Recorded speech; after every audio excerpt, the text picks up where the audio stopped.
We are live. What's up? Welcome everyone to our Friday lives. Um, Coming here at you full of energy, full of wakefulness, full of alertness. Welcome. If you're gonna join us live or maybe watching this a replay, um, we do these lives, or at least we try to do these lives every Friday, God Mhm. willing. If you find some value, jump in the chat. Let us know what you're thinking. Let us know any reflections that you have as we were talking about these discussions. Subscribe to our channel, comment, like, do all that good stuff. Yes. It will definitely help us out. And also maybe putting the bell notification thing so that you can get notified when we are live, God willing. And what are we talking about today? The title that we chose for this live is Is Why Your Spiritual Practice Isn't Working. And the problem is self-deception. yes. So mainly we're going to be talking about self-deception or lies that we tell ourselves or Mhm. tell the world, or small lies, or Yeah. all of these kind of And the stuff. relationship between our words and its ability to manifest our reality Mm-hmm. or at least like have some effect on what we're creating in our life. Yeah. And like if those words are out of sync with what our inner reality is, then are we producing something that is off somehow Mm-hmm. or a lie even, Mm-hmm. you know? Yeah. Yeah. And we'll get to talk and discuss more about that. So we put, as usual, we put 10 questions in a random wheel, and we will spin that wheel and see what questions come up, and Mm-hmm. we'll dive right in. Yes. Bismillah. Hmm. Random pick your wheel. Okay. The first question is, if you receive a profound insight today, Okay. but you continue living from the same patterns tomorrow, was it really a revelation or just an experience? I don't remember that question. Okay. Um, what? So, I mean, is the assumption in that question that you can get an insight today and immediately change tomorrow? Well, I guess maybe that's the meaning. How do we define these insights, right? Or I guess it's saying, was it really a revelation or just an experience? I mean, is this an old question? No. This is from this topic. Okay. I feel like, I mean, it depends, I guess, maybe on the intensity of the experience. If it's a revelation, then yeah, I imagine some sort of truth will allow for a complete overhaul of your life, or to some degree, maybe a realignment back to some level of integrity that manifests within you and has a effect on what we're creating outside of us. Mm-hmm. But also, I mean, a lot of times you can come to some sort of revelation and truth and have no ability to act on it. You just Mm-hmm. have that awareness, and your capacity to make a different choice might not be built up yet. Mm-hmm. What do you think?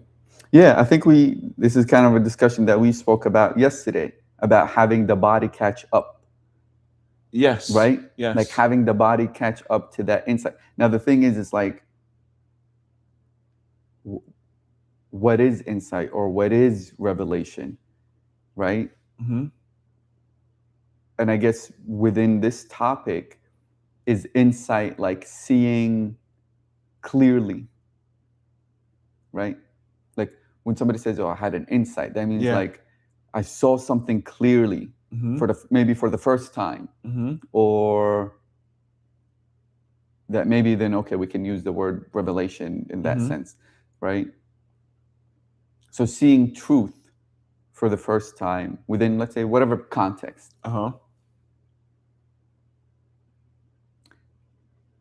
And then the next day, going back to that insight or that truth really not doing what it's supposed to do. Yeah. Is it really insight? Yeah. Or was it just like some kind of experience? Okay, good. Next, on to the next. Mm-hmm. But I do agree with, like, sometimes these insights,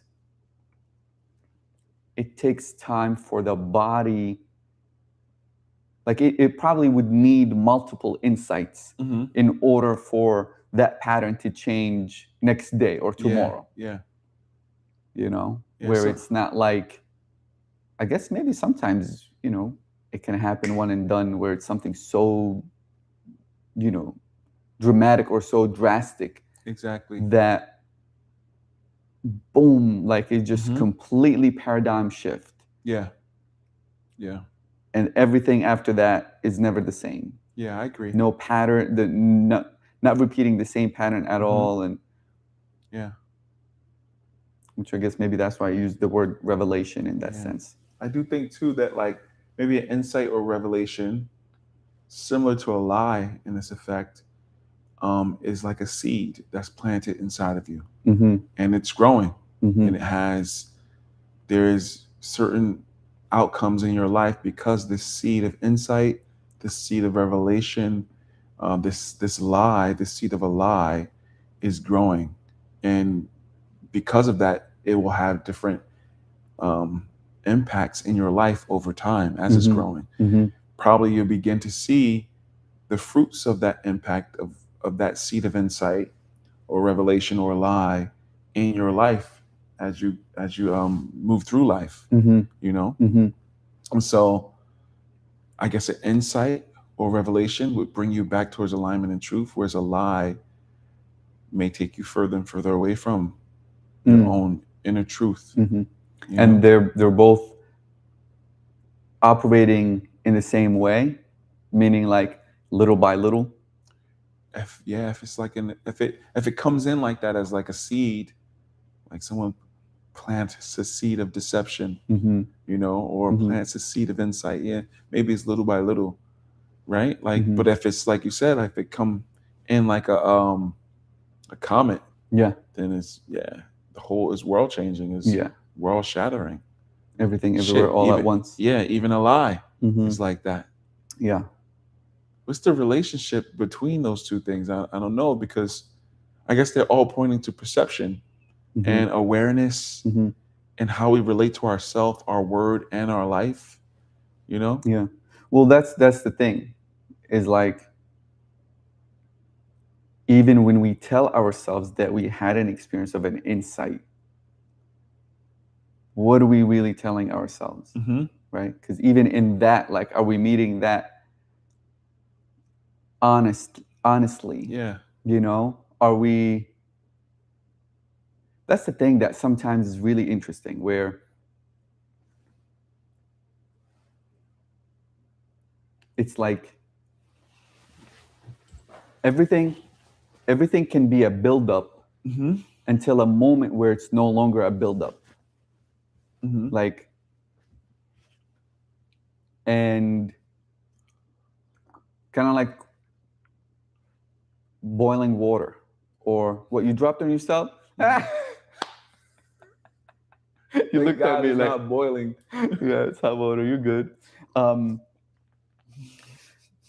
water, where it's like, okay, it's boiling, and then or it's getting hotter and hotter, and then at some point there's a moment of like, okay, 100 degrees Celsius, and it's boiling now. It just whoop, and then the things start whistling.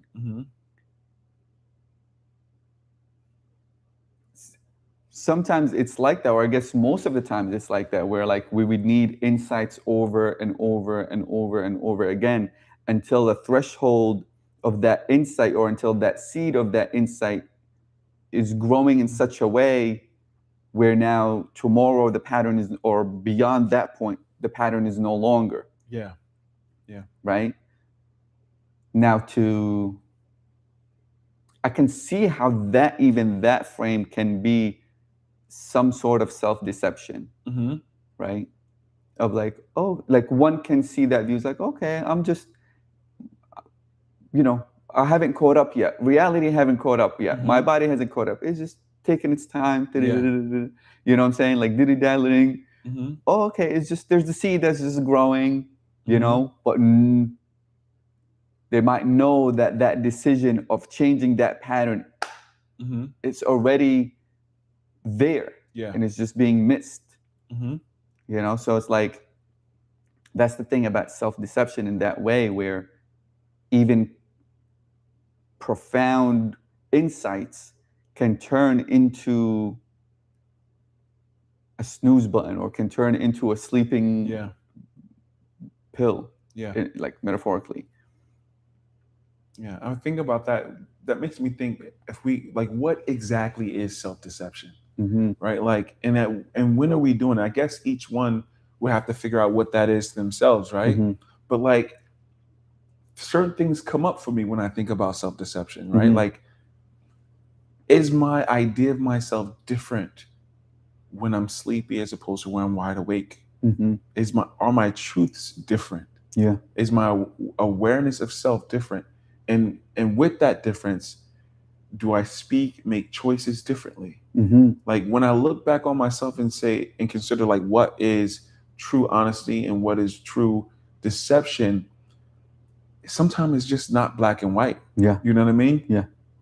If it was a question of like, yo, whether the sky is blue or whether, it's just cloudy or if the sun is out, I could say, okay, yes, this definitively, this is this. But often the inner world and mind Mm-hmm. is so untamed and so Yeah. much going on, like to pin down a self Yeah. that I can speak honestly from. Yeah. It's often fleeting. Yeah. It's always intransitus. You know what I Yeah. mean? And what's the measure? And what's the measure? Measure How do I against find both. it? Yeah. A Yeah. measure. Yeah. You know what I mean? Yeah. So if I'm speaking about, I can only really say, okay, what honesty is for me in this moment. Mm-hmm. And if there's a relationship between, because sometimes truth to me seems more static, whereas honesty allows for, I don't know that this is true, it's just how I'm feeling right now, allows for an ebb and flow Mm-hmm. in terms of how do I relate to what's going on in my inner world, Mm-hmm. um, because it's topsy turvy inside there sometimes, Mm-hmm. and so I can't find a honest truth that's exact, but I can say within approximate um, assumption, like, yo, not Mm-hmm. assumption, but like self inventory, that right now this is how I feel and this is what my honesty or truth looks like, Mm-hmm. and I can see this effect that it's having on my world. But beyond that, that could be literally 10, 15, 20% of what I could see. Mm-hmm. It could be a whole nother 90, 80% or something of shadow shit going around in my world Mm-hmm. that I can't speak to. Yeah. And those things are having an effect. Yeah. The insights, the lies, the revelations, whatever. Yeah. There are some that are visible that I can speak from, that I can stand on. Mm-hmm. And then there's probably the boatload of things in the shadow Mm-hmm. of insights and revelations and self-deceptions Mm-hmm. that I can't exactly speak to. Yeah. And I don't want to use that as a cop out to say like, okay, no one knows what a lie is or a truth is. Yeah. But in the moment, I can give my best assessment and I can Mm-hmm. make the best possible choices in my life based on a level of self honesty that I can get to. Yeah. You know what I mean? And that's the truth for myself. But if I'm dealing with another person, place, or thing, Mm-hmm. I can let them know it's based on what my truth is now. Mm-hmm. Mm-hmm. And I imagine that this should create some alignment in what I see in my reality. Yeah. That at least, I'm not giving some information over. This is the total objective truth. Like, Mhm. this is my truth as it stands now, Mm-hmm. Mm-hmm. in all humility, knowing that I Yeah. can't know the fullness of what's happening inside me or what's going on in the universe. Yeah. I don't know how any of this is going to play out in terms of impact it Mhm. will have on my life or another person. Mhm.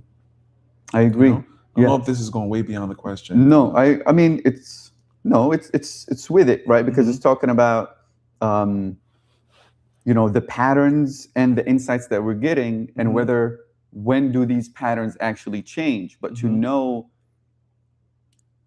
to meet a moment, even if it's insight, Hmm. right, or whatever that inner clarity might be, Hmm. but to meet it and say, this is how I'm meeting it, with clear honesty, at Hmm. least, right? Yeah. That's the thing. It's like, what emotions, is emotions part of that honesty? Hmm. Being tired or not tired part of the honesty? Like, what is the, is there some kind of Antoine is honest is tiredness. No, no, no, I'm joking. What is the It's true. what is the is there some part of transcendental honesty that's happening, where the moment is not just being stopped with the, hey, this is my honest reality now. I'm hungry, hangry, energized, whatever. Like that, these things are will change from Hmm. state to state. Hmm. Is honesty just really seeing what state I'm in, or does it? I mean, I don't know. Now maybe we're going off topic, but like, or does it? Is there some kind of transcendent honesty that can see these things and yet not be completely identified with these things? Not to throw them away, but like, how do both of these things Hmm. kind of exist together? You get what I'm saying? I think so. Like, I feel like you're talking about the relative and the absolute. And the relative is the always changing, phenomenal existence, thoughts, feelings, emotions, objects, and everything always changing and Yeah, moving. the But the states. absolute, the states, the absolute is, that infinite source of abstraction and nothingness, the thing that gives rise to all material existence. And if that is our measurement of absolute truth, then there's no way probably that these things can measure up to what that is. Hmm. Um,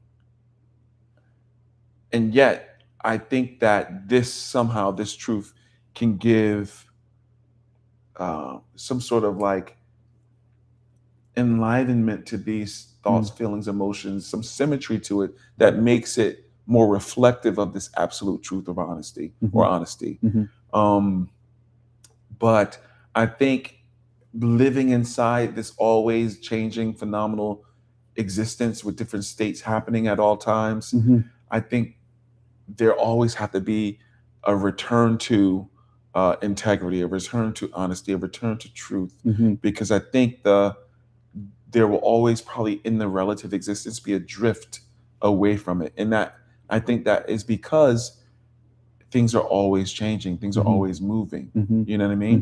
Hmm. Um, unless we're talking about something very clear, like maybe math, maybe the math doesn't change. Maybe that's the closest you get to the absolute. I don't know. Or maybe when you can see something very definitive, like the plant is green, like, It's um, interesting. You use color for that, yeah. I don't know, you know, from if this absolute truth, Mhm. transcendent truth is like the exemplar of what truth is, then I think um, anything that is that is in relative existence would always have to like return to Yeah. that state Hmm. in order to reflect that level of honesty and realness. Hmm. Because I think there will be a natural drift away from it, Yeah. just because of the dullness of perception and awareness, and one not knowing what they think, or Mm-hmm. having a even just the sheer need to grow Yeah. would change what a person's internal honesty is, or truth is, or integrity might be. Mm-hmm. You know, Mm-hmm. so I think it's always pointing to there will be a drift, and the expectation is for it's not to drift. The expectation is to always return as close as you can get to what honesty is. Mm-hmm. I think. Yeah. I mean, yeah, that topic brings up so much in like, I don't know if we should go into different questions, but like in like, because as you're talking, I get this image or Mm-hmm. imagine Mm-hmm. this, okay, this person that let's say is angry Mm-hmm. and, or maybe kind of part of their personality, let's say, that's built up over time and conditioning is short fused or Mm-hmm. easily triggered or something Mm-hmm. like that. And then they're saying in each moment, they're saying in interaction or whatever it is, they're honest and they express that, Mm-hmm. but still constantly angry and constantly this and constantly that. Like, what is, does that do anything? What you mean? Does that, if that person is just being honest, like, hey, yeah, I'm angry, or I'm short fused, short tempered, or Mm-hmm. whatever it is, right? Does the expression of that really, would it transform the actual personality To be to loosen that anger away, or would it just becomes, hey, that's just who he is, quote unquote, or, you know what I mean? Like, does honesty stop there? Does it stop in just that reflection, that expression? like as if this person said, "Oh, that's just the way I am. That's my honest self-expression." You're saying like, Maybe at some point, but like, even like, imagine, you're interacting with that person and they'll let you know, hey, I want to be honest, I'm angry, right? Or whatever it is about, I mm-hmm. don't know what, or have short tempered, or, but that the behavior is still kind of the same. I guess maybe this is what it's Well, touching on, like the pattern is still happening even though there's expression of, honest expression of what that state is. right. My question is about that. Is there an assumption that them leaning into truth should mean that there should be less anger? No assumption. I'm just saying, like, does it? Like, did this person ever say, "I'm angry, but I want to be less angry"? Or if are they just expressing, "I'm angry," and that's just the truth? Mm-hmm. I don't see the direction. I mean, like, for this question or this example, analogy or whatever it is that you brought up out, is this person having a desire in their angriness to change the pattern, or are they just being self-expressed? I'm angry, and this is just what it is right now. No, I'm talking. Well, I don't know if they have that desire or not, but I'm saying, does the action of that expression, of that honest expression, would it, just that action itself or that practice itself, change, I don't know. inspire change within that person? Why? Why what? Why would it inspire change in that person? No, I'm just Why? I'm asking. I don't know why, but I'm saying, like, to, what I'm saying is, so that the pattern itself is not But but why repeating. not? Why wouldn't the pattern? Why shouldn't the pattern repeat? Are we saying that's something that need to be changed? Like, I can't understand if the person expressing that they're angry, and we're saying that that's their truth. You're saying, does them knowing that truth mean that the pattern will change? Yeah. I don't think so. Mm-hmm. Why would it need, unless we're implying that to be closer to that truth means less anger? Are we implying that? Less identification with that anger, maybe. Hmm.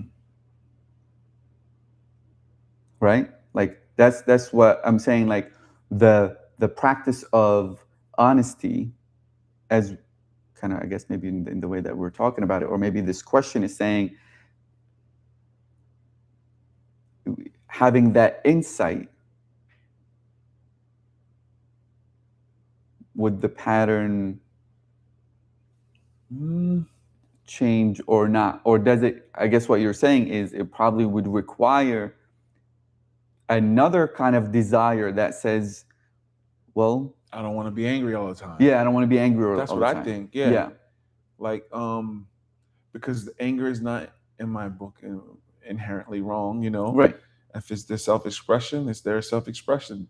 If they're talking to me, am I gonna want to hear it or not? Then they'll get whatever my truth is. That's the other thing. Whatever we're saying someone's truth is, it's not like it saves them for whatever from consequences, Mm-hmm. right? Mm-hmm. So the consequences is going to be also the truth of the matter, Mm-hmm. whatever your truth is. Mm-hmm. But yeah, I guess I would think that, like, I would hope to think that, like, the closest someone got to this primordial truth that you spoke about, it will mean more peace. And I don't know that more peace is absent of anger, you know? I don't think so. But if it was, if more peace insinuated that it was less anger, then I would think that person's behavior would naturally move towards less anger. But if truth, this kind of truth is synonymous with peace, um, I would think it to be connected to the expansion of a perception and awareness and those kind of things. And so if this person is having a relationship with this primordial truth and it is creating more peace, then it's also in my book would be creating more awareness. Right. So if this person was going to be angry, it would be anger full of awareness. Right. If they And were going even to to be, express it, you would need to be aware, even to express that honestly. yeah, Even to express, like, oh, I'm angry to yeah, someone, you would need some awareness of yeah, what's yeah, actually yeah, the state of which you're in. I would think so. Mm-hmm. Um, and I imagine that that anger would have a purpose to it, Mm-hmm. you know, Yeah. for that level of reality, Yeah. of awareness, peace, and that primordial truth. Like, Mm-hmm. I imagine that anger Mm-hmm. that whatever this person expressing would have a utility to it. It would Yeah. be in some way to serve Mm-hmm. the environment, whether it's Mm-hmm. just to bring out more permission slips of honesty, or whether it's or some sort of righteous discontent Mm-hmm. to speak about. Don't know, but I do think that there is some alignment between um, this idea of this primordial truth, perception and peace and awareness expanding, and effectiveness in our own life and reality Mm-hmm. through its symmetry with our speech. Mm-hmm. And I think a breakdown in awareness and perception creates a breakdown in speech. Mm-hmm. And this allows for a continual loop of self deception. Mm-hmm. And a person is either going to have a breakdown, a breakthrough, or some kind of epiphany that might put them back in alignment, or some transcendental experience, so that they can taste something different than self deception. Mm-hmm. But I'm thinking that self deception is going to create more incoherence and more um, destructive nature in their own life, in their relationship with themselves, and what they're creating in life. Mm-hmm. I think, Yeah. and vice versa. If there's more coherence and more self honesty Mm-hmm. and emotional honesty within themselves, I would believe that their speech would reflect that, their presence of mind, Mm-hmm. their awareness, their connection to whatever this primordial truth would be. Mm-hmm. All that would also line up for more effectiveness in reality, more coherent behavior, and more manifestation of coherent systems and relationships and things like that, or the destruction of incoherent ones from Mhm. the honesty, you Mhm. know? Yeah. And if a pattern of dishonesty has been built up and then you automatically start being honest, it's probably going to create some upheaval in your life where there Yeah. looks like destruction Yeah. before creation, Right. you know? Mhm. Because the thing what might happen is you might start being more honest in different ways and see the destruction and say this doesn't profit me anything to be Right. more honest because look at all it caused, Mhm. but the honesty didn't cause it. The um the precedence that's been set up Yeah. in dishonesty caused it, Right. Yeah. and now there's a changing of guards. Yeah. The rug has been Yeah, pulled up. and Mhm. the system has to realign. Yeah. Are we still answering this first I question? agree. I don't have no idea. Kind of. We went Oh, in all different kind of directions, but we're still kind of talking about the patterns that come up when or if someone has some of these insights or epiphanies or these other three things or two other things that you mentioned mhm. as well that may or may not cause a sudden change in pattern, Yeah. but maybe some kind of orientation towards it, and then it's going to constantly be Hmm. a moment to moment, Yeah. until it's no longer a moment. That's the thing, the example about the water that I was Yeah. trying to give. Okay. Mm.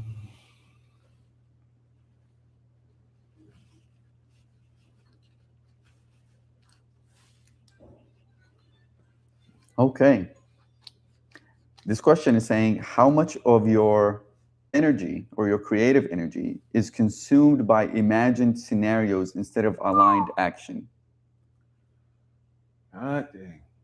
How much of your imagined scenarios is basically consuming your energy and taking away from the action you should be putting into the world? Mm-hmm. For me, man, I would think a lot. I'm actively on a mission to live outside of my head and Mm-hmm. outside of my mind and outside of the projections and narratives that I push on people, places, and things based on any trauma from the past, any romanticization of what I needed or wanted to look like, Mm-hmm. of hoping that something can happen, whether it's um, making money through this venture or a romantic situation or, you know, any of these things. My intention for my own life is to live outside of my head. Um, I will allow whatever's going on in there to feed me data and to communicate what it thinks is going on. But I do not make choices from there. I don't make agreements from there. And when I do, I try to dissolve my commitment to that, whatever the static narrative that my mind might have placed on a person, place, or thing, Mm-hmm. so that like nature can show me what something is. Mm-hmm. Reality can self disclose, and then I can make a choice outside of mental rumination that could be more coherent, more honest. Rumination, mental rumination, those rumination is not investigation. Mm-hmm. That going over these over and over again is not research. Mm-hmm. You know, Yeah. it's echoes of Mm-hmm. trauma or insights that like I should use it differently. Echoes of imagery, of romanticization of how I would want a situation to look. Those Mm-hmm. things don't necessarily serve me. Mm-hmm. Um, I think of those things when stories or narratives come up in a certain way. I've realized that my awareness is my own. My awareness is the thing, if you will, looking at images, Uh-huh. these narratives, listening to these narratives, these silent thoughts in my head, these loops. My awareness is the thing, aware of those things. Yeah. And my job is to observe, not to get absorbed in Mm-hmm. it. Mm-hmm. getting absorbed in it allows for enmeshment, identification to Mm-hmm. it Mm-hmm. that for me is destructive. Mm-hmm. You know, when I could be taking in those data points and having board um, to speak more coherent action, Mm-hmm. thoughts that I can live into um, out here in the world with other people, places, and things, Mm-hmm. with my objectives that I'm actually building, and not live my life in mental rumination. Did I even answer this question? Yes. Can you state it again, just in How, case? how much of your creative energy is consumed by imagined scenarios instead of aligned action? Yeah, 70% or 80%. Yeah, but it's an interesting thing about the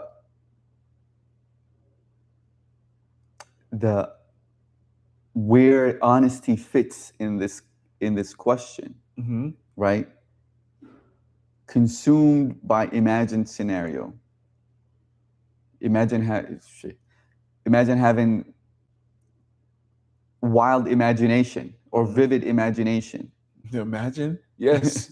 But the thing is also, like, I don't want to get to sidetrack, but what about when people talk about visualization or feeling yourself into this kind of future that you would Mm-hmm. want to build and all that kind of stuff. But anyway, what you're talking about is imagined scenarios that are what? They have no ground in reality, meaning they're not happening now, or they're just projections, Mm-hmm. or there's really no utility of them other than Exactly. just sucking the energy out of what needs to happen. Exactly. Yeah. And that's the thing. I think for me too, like imagine having playing these scenarios that are not based in reality. Mm-hmm. Yeah, it obstructs what is happening now or what needs to happen now. Mm-hmm. You know, it just the there's it's like absent. You become absent of what the moment is. Mm-hmm. At the same time, I like when you said to like observe it.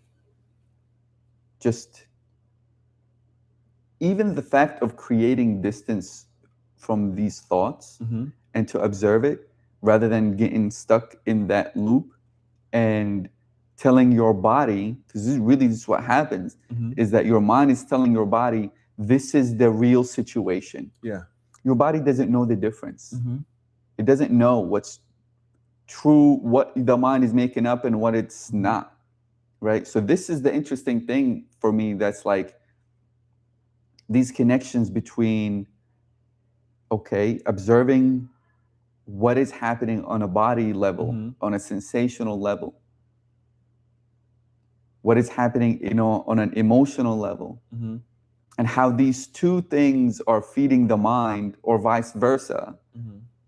of creating stories and getting back into that story and getting that loop and getting that loop, and then being stuck in completely absorbed or identified with these sensations, with these emotions, and with these thoughts. The double-edged sword there is to pretend that they're not happening, Mm-hmm. right? So the honesty in that moment is an acceptance and recognition of the thoughts, of the sensations, and of the emotions, Mm-hmm. you know? Agreed. And for that observation to take place, and it does suck out the energy from what the action or what the moment is is Yeah. Big like time. period. And about what you brought up about visualization and manifestation and those tools like that, like Mm, I think those things are it's great you brought that up, right? Because somebody can hear what we're saying and think like, oh well, isn't that what people do when they visualize and Yeah. manifest, like, you know? And I think that, like, for those kind of tools, one is they're happening, if you're using how I understand they should be used, with a level of awareness and presence, Mm-hmm. that allows for they're used intentionally. Mm. They're not default mode programming where, the negative, incoherent, discoherent uh, echo of the traumatizing past Yeah. is being brought into the moment. Yeah. It's not like a program you don't even know is running. Exactly. You're Mm-hmm. intentionally doing the visualization. Yes. You're intentionally doing the noetic prayers. Yeah. You're intentionally reconstructing um, your relationship with reality Mm-hmm. when you're doing these visualizations, Mm-hmm. or repeating these affirmations or declarations, whatever those tools or manifestations are. They're to be done with a level of presence and awareness Mm-hmm. and intentionality, Mm-hmm. right? It's not this this loop running in the Yes. background, Yes. just taking energy, sucking energy away, you know? Yeah. Um, And it's similar to meditation in that way. in like when the maybe in the beginning parts of doing meditation, why sometimes it can be a challenge or hard for some people Mhm. is that they can't necessarily, the space between the thought and the observer hasn't yet been established and it's not so strong. So then a thought comes in and I'm completely absorbed by that thought, Yes. right? And I'm one and the same with that thought, and I believe it so truly. And but it's actually just the programming Mhm. that's running without me even knowing. And Mhm. going back to that mantra or going back to whatever it is that, or the breath or whatever, is just to create that space so that the thought itself is not sticky because it is so sticky, right? So just creating enough space, going back to create that space so that there is that observation that's taking place. And one can then start to see when it's happening in real time outside of meditation hour, meditation time, one can wake up out of that stickiness of the program that's looping without knowing. That's So it's beautifully similar like expressed. that. That's beautifully expressed. I absolutely agree. A word on that stickiness of thought, right? When that stickiness of thought, that it starts to gather other thoughts like itself unto itself. Yeah. And then each of those thoughts make out Yeah. and then produce thoughts after their own kind. Yeah. Yeah. And this becomes a way of being, an Mm-hmm. identity, Mm-hmm. a persona, a Yeah. personality, Yeah. and that you think Antoine thinks is himself, Mm-hmm. you know? Yeah. And that space that you just described, to me, is the only thing that allows me to see that I am not my thoughts, feelings, and emotions. Mm-hmm. You know, when I'm transcending, whether it's through meditation or some act that transcends itself, when I'm so caught up in the bliss of singing or walking or riding a bike, any of those things that completely separate Mm-hmm. the stickiness of thought, feeling, and emotion Mm-hmm. from the awareness that's having the thought, feeling, and emotions, Mm-hmm. or that's aware of the thought, feeling, emotion. Um, there's something about that relates to the visualization, Mm. in terms of the intentionality. Yeah.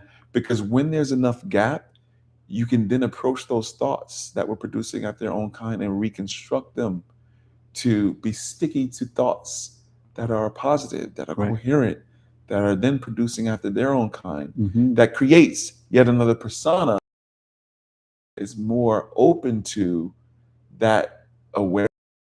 Intentional. Exactly. Mm-hmm. It's very intentional, Mm-hmm. in terms of where it's pointing towards. Yes. You know, it is being intentionally lived by awareness Yeah. rather than,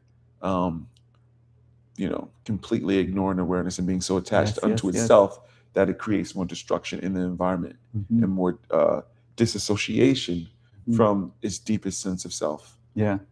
This is, yeah, the way you described it, it, it reminded me of the constant, um, you know, fana and baqa, the Mm. constant annihilation and sustenance, right? Annihilation in the beloved, sustenance in the beloved. And it's letting go almost of this persona or these false masks and ideas and identities. And then in order to exist in this reality, you got to construct your own Yeah. clothing, your own Yeah. thing that now, okay, you got to wear so that you're existing in this reality. Yes, man. So it's a constant, chipping away of these thoughts that are, like you said, producing after their own kind that might be negative or might be not established in reality or whatever it is, Mhm. and feelings and all these things. And it's so sticky because like the ego, the immature ego wants to be justified. Facts. So it will give stories and it will give thoughts and it will induce emotions and sensations in order to justify itself. Mhm. It's holding on its dear life. Its survival is its complete program and Yes. mechanism. So it will create things like a magician in order to, that may not be true or might be sleight of hand or through all of these things in order to justify its position, whatever it is, whatever, like that's the stickiness of it, like Mhm. because it can be really deceiving.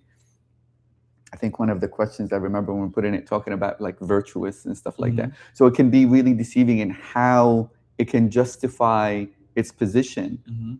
right? But until even that is being chipped away Mhm. and there's a real awareness and intention that's being put in order to build those kind of like what you said in the end, those personas, Mhm. but now it's happening with intention and it's happening with awareness Yeah.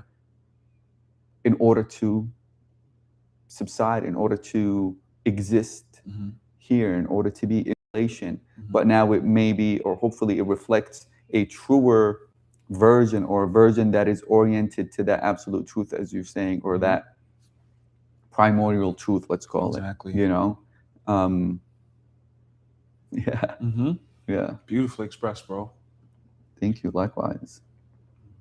Awesome. So yeah, to the point where you said 70%, I would agree to that. And also the one thing that we talked about is like how these states, how different states change experience. It's like, It's true. yeah, it's just different states and like, okay. And when these states are happening in such a way that are rapidly shifting, which is really is a blessing Mhm. because it points to what is the real stabilizer or Yeah. what's really stable. Yeah. You know, it's a blessing in that way. Even though the journey itself of a roller coaster of these different states of contraction and expansion of this and that may not be pleasant, Right. or may have some its own toll to go through, but it also comes bearing gifts of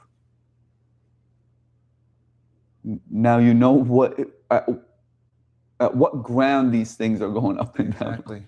you know On that point, really quickly too, what it makes me think of is something we touched on yesterday also about how when you do have enough awareness, Mhm. let's say that other what 70, 80, 90, 100, other 30% of myself that like is aware. Yes, I use my fingers. No, Oh, um, that a change needs to be made, and Mhm. I start to head in a direction towards this primordial truth or transcendental truth or Mhm. more presence and awareness and peace. Mhm. because I've built up all the stickiness with the other persona and ways of being, thoughts, feelings, emotions, beliefs, value systems, Mm-hmm. the way I deal with situations and things. The moment I make that choice, it could be a situation where, boom, I'm completely different. But more times than not, it's going to be something that has to be built towards. Yeah. And if that is the case, every time I make a change or make a choice, the whole reality that I've created is going to be trying to get me to come back to what the default was, Mm-hmm. what the plateau was, the what's the thing? It's a plateau, right? That I already set, the ground that's already been built, Yes. that I'm comfortable in, the ways of speaking, the ways of being, what pisses me off, what makes me feel good. Yes. All these ways of being might have an opportunity to have a more honest iteration of what my deepest sense of self is, unless my mind just gets so exhausted, like I'm just going to keep going back to what's comfortable. Mm-hmm. I don't have it in me to keep going with this, returning back to the transcendental truth. Like, who Mm-hmm. wants to do all that? I need to eat. I Mm-hmm. need to build a household. I got people to feed. I got, whatever the thing Yeah. is, which is valid stuff.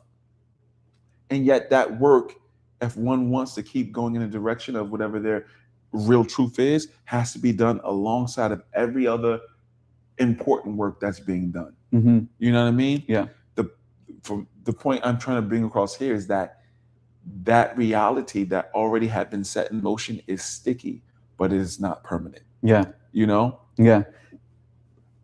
each choice we make in the direction of the coherence that we're desiring is a vote towards the new world that we're creating. Mm-hmm.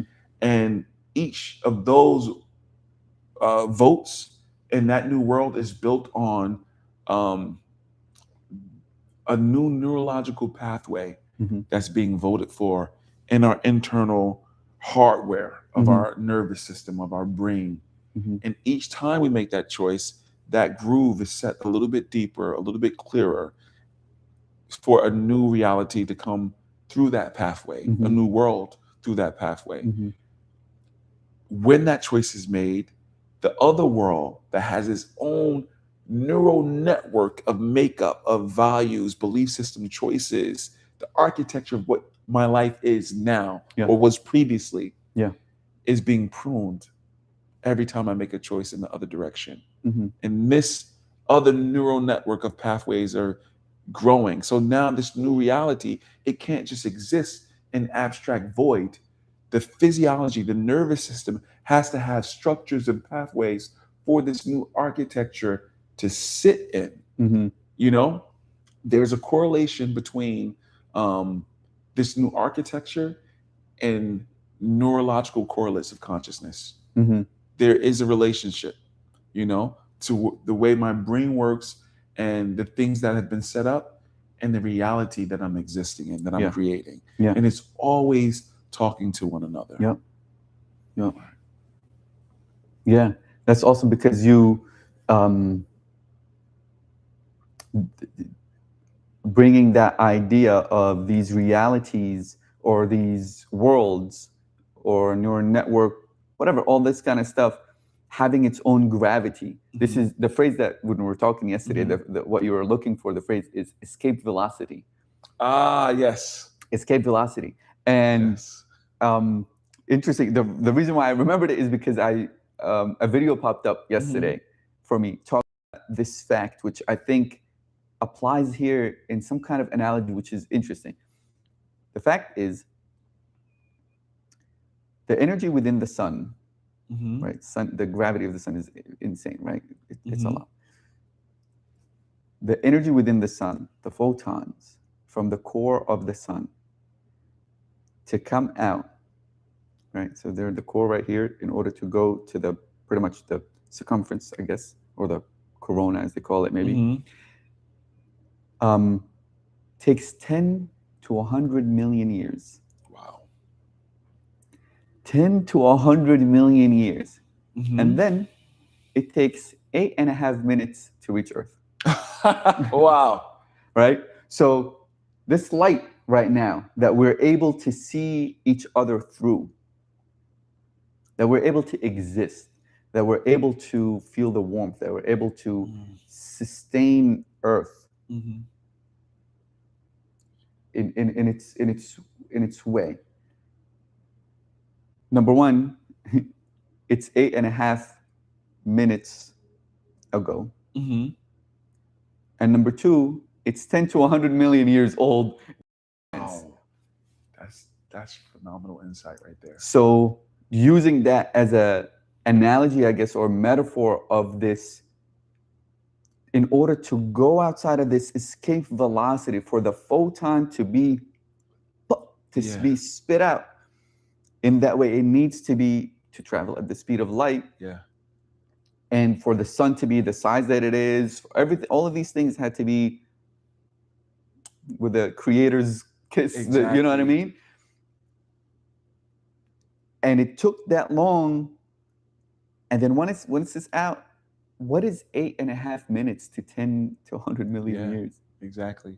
But once it's out, it's life to us. Right. And the other interesting thing this was from a different reel, from the perspective of the photon that is traveling the speed of light, that just left sun, or even maybe from its inception, from the core of the sun, that just left the sun, from the perspective of the photon, it just left and it hit our skin instantly. Wow. There's no 8.5 minutes for it. It's an instant. It was created, and here now. Pop, pop. Wow. Be and so it is. But why is that? Right? Why is that though? Is that some sort of, what is that? How is it that we can measure it from the core of the sun to the corona, and then from the corona to Earth? So it's 100 million years or so, and then 8 minutes, and then from the perspective of the photon, immediate. What's the reality of that? What's the paradox? Because it's relativity. Mm-hmm. From its relative, so this is the theory of relativity, right? Mm-hmm. It's traveling the speed of light from leaving the corona to here. From its perspective, it's traveling the speed of light. Everything is just happening. It's just everything is. Interesting. Yeah, I don't necessarily fully understand it, as far as that perspective. I know time is different at different scales, right, of reality. Like time is different, let's say, at the horizon of a black hole. So the reason for that, not to cut you off, but this is where I wanted to also go and use as a metaphor, is that when the density of that sun starts to collapse on itself and gets smaller and smaller and smaller and becomes more and more and more and more dense, what's happening is that the photon doesn't have the escape velocity to escape the density. Wait, so there's a black hole in the sun's core? No, not in the sun. But this is how black holes are created. Okay. Is that a star would start to collapse on itself to the point where the photons, the light that it emits, cannot escape. So it folds on itself, and then boom, you have an infinitely dense black hole where light cannot escape. That's why it's a black hole. You can't see it. Light.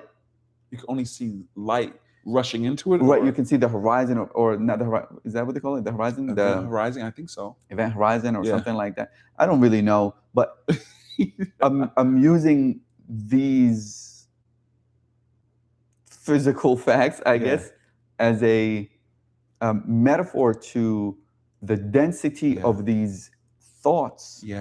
Of these worlds that can become so dense. Even light can't escape it, or things can't escape it. It just starts to create on itself. Becomes more and more sticky. Until there is we're aware of that escape velocity Exactly. in order to keep building that escape velocity, or in order um,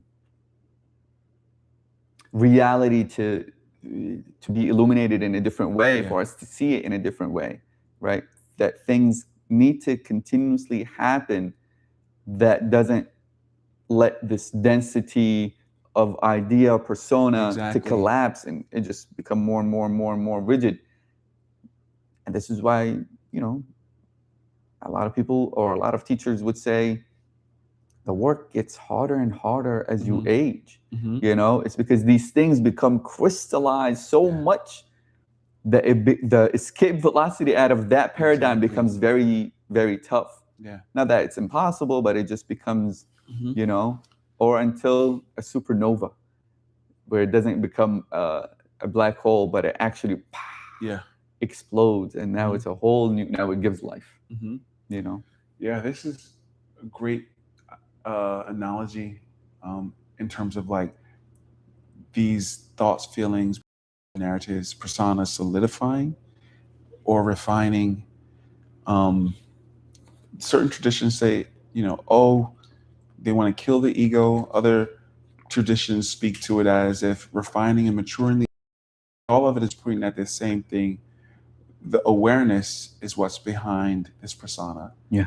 And the persona has the ability to be in relationship with this awareness in a very um, intentional way, Mm-hmm. or not be in a relationship with it, even though it is the source, course, and goal of it, and just be sticky unto itself and stuck and rigid. And this is where you have the breakthrough or the breakdown that opens you up to something behind this persona, where you have the transcendental experience that also awakens you to something behind the persona. Yeah. And then you have whatever the practice is from whatever tradition that acts as a sutra or a thread, um, connecting this absolute uh, awareness to The relative. the relative, Mm-hmm. which is this persona Mm-hmm. or this ever changing reality. Yeah. You know, Indeed. Amazing. Okay. We did 2 questions. and what? How long? I don't know. We've been on for an hour. Just the 2 minutes past the hour.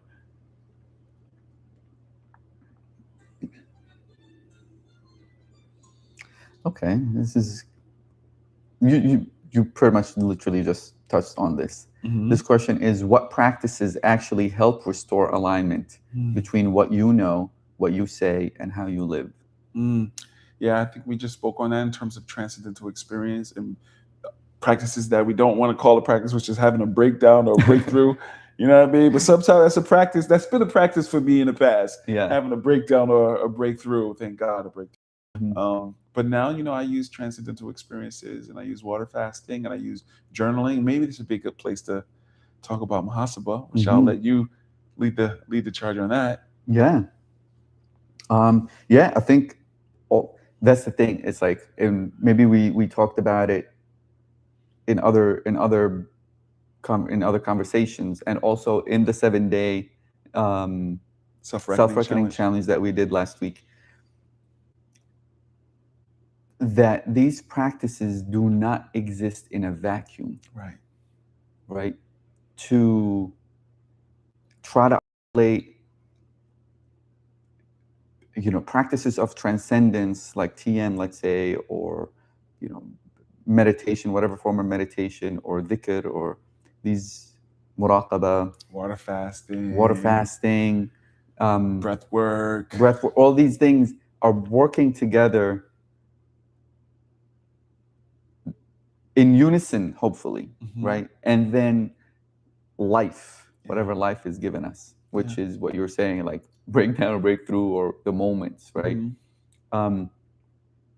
And the it to me, the practice of muhasaba is kind of, I think it acts maybe a little bit as a glue between these things, right? To because the whole practice itself requires honesty, Mm-hmm. right? The whole practice itself requires, where am I right now? Right. And then leaning on practices that are transcendence in their nature, right? Let's say dhikr, muraqaba, or meditation, like transcendental meditation, or breath work, or whatever. Leaning on that in order to allow for this honesty to reflect, or for that space to be, that gap Mm-hmm. between the thoughts, emotions, and sensations Mm-hmm. to be observed, right? So that there's an honest observation of that, and there's no and what do I mean when I say honest? I mean ability to see it as it is and accept it. Mm-hmm.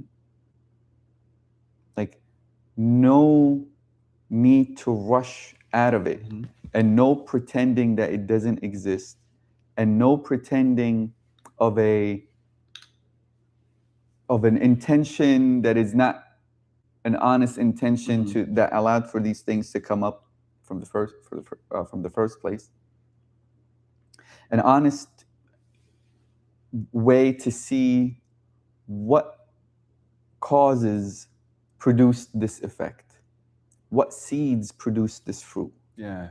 You know, to see that, to honestly see that.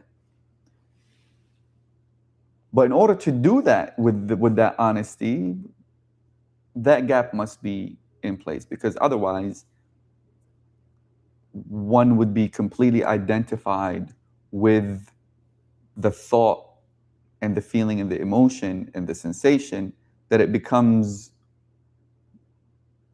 a self, it becomes part of that loop. It just Mm-hmm. becomes stickier and stickier and stickier and Exactly. stickier. And then shame comes up, and the Mm-hmm. guilt comes up, and then it becomes um,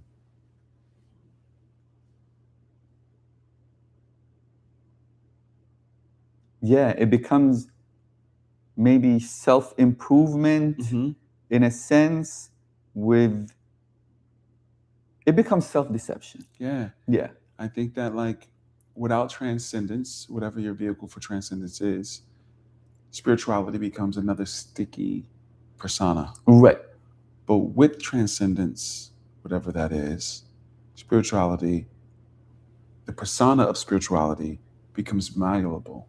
Mm-hmm. It has a relationship with awareness Mm-hmm. that allows the so-called spirituality or life or journey to be infused with uh, levels of this primordial awareness Mm-hmm. and honesty and realness and all the things that are attributes without having to be becoming an identity. Right. You know what I mean? Right. Also, I should say, I think transcendence without something to polish that persona, Mm-hmm. without um, something to do a real self accounting, Yeah. to leverage the capacity that's built through transcendence, becomes some level of complacency, Mm-hmm. becomes some level of uh, what's the word? Um, I can't think of the word, but where you're just not alive in your life. Mm-hmm. Dull. Yeah, Or maybe dull not, and uh, yeah, I can't think of the word. There's a word I'm looking for, but it's basically you're another form of a zombie walking. That might be too harsh, but yeah, I get it. I you get know what what I you're mean. saying. Like Yeah. it, Bland. yeah, it should be rest and activity. Right. And if we're saying transcendence is correlated to this rest, then activity is correlated to the what you do with the energy and the power that comes from that rest. Mm-hmm. Mm-hmm. You know, Mm-hmm. how you utilize it in the world or in your own life, or even if it's a monk life, you transcend, and then maybe you're staying in that mode and you're not living out here in the world, then that's a different thing. Mm. Because maybe you're you're so, I guess, the world of a monk, or the world of a sannyasi, where they're not out here engaged with reality, and it's just they're in that cave or they're in that monastery, and their job for them in their life, they're choosing to just be in Mm-hmm. meditation. Mm-hmm. Okay, that's fine. But if you're living a life then that has a persona or a personality about it, Mm-hmm. then there needs to be some relationship between rest and activity, or transcendental experience, and how you're using the capacity that's built from that experience. Yeah. Yeah. You know? That's the thing. Like when you brought up the thing about the monk life or something like that, it's like whatever life is giving you outside of these times of meditation or doing muhasaba or doing muraqaba, watchfulness and stuff like that, can be viewed as another tool of refinement. Mm-hmm. Exactly. Otherwise, like, I don't know. Otherwise, it's like I'm all good in the hood, but the minute I'm out, it's like like really the real test. Mm-hmm. It's Mhm. like, all right, I'm studying math, or I'm studying music, or I'm studying, yeah, music is a good example. I'm practicing music all the time, and then I go perform. Mm-hmm. Nah, we're Mm-hmm. going for it's like completely, you know what I'm saying? Like it Mhm. just becomes, but it becomes part of that refinement. Yeah. The performance becomes part of the practice, Exactly. and it become like they both kind of feed and Yeah. inform each other, and then it creates a Exactly. reality of which one can start to engage with Yeah. the world Exactly. fully informed by the relations of which they're engaging with. Exactly. As a parent, as a husband, as a coworker, Yeah, yeah, all these things are in light of that practice. yes, If you're doing that kind of practice, exactly. and it should be allowing a more honest version of the parent, of the husband, of the coworker, Yes, you know, yes, exactly. to themselves and others. 100%. I love that. That was quick because I think we touched on that question in so many different Yeah. ways, even from the beginning of our conversation. Okay.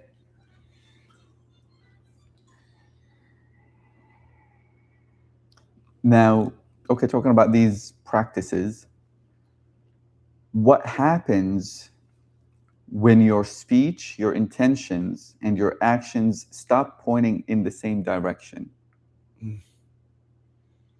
That's the whole question. Yeah. Yeah, I think that is incoherence. I think that is destruction.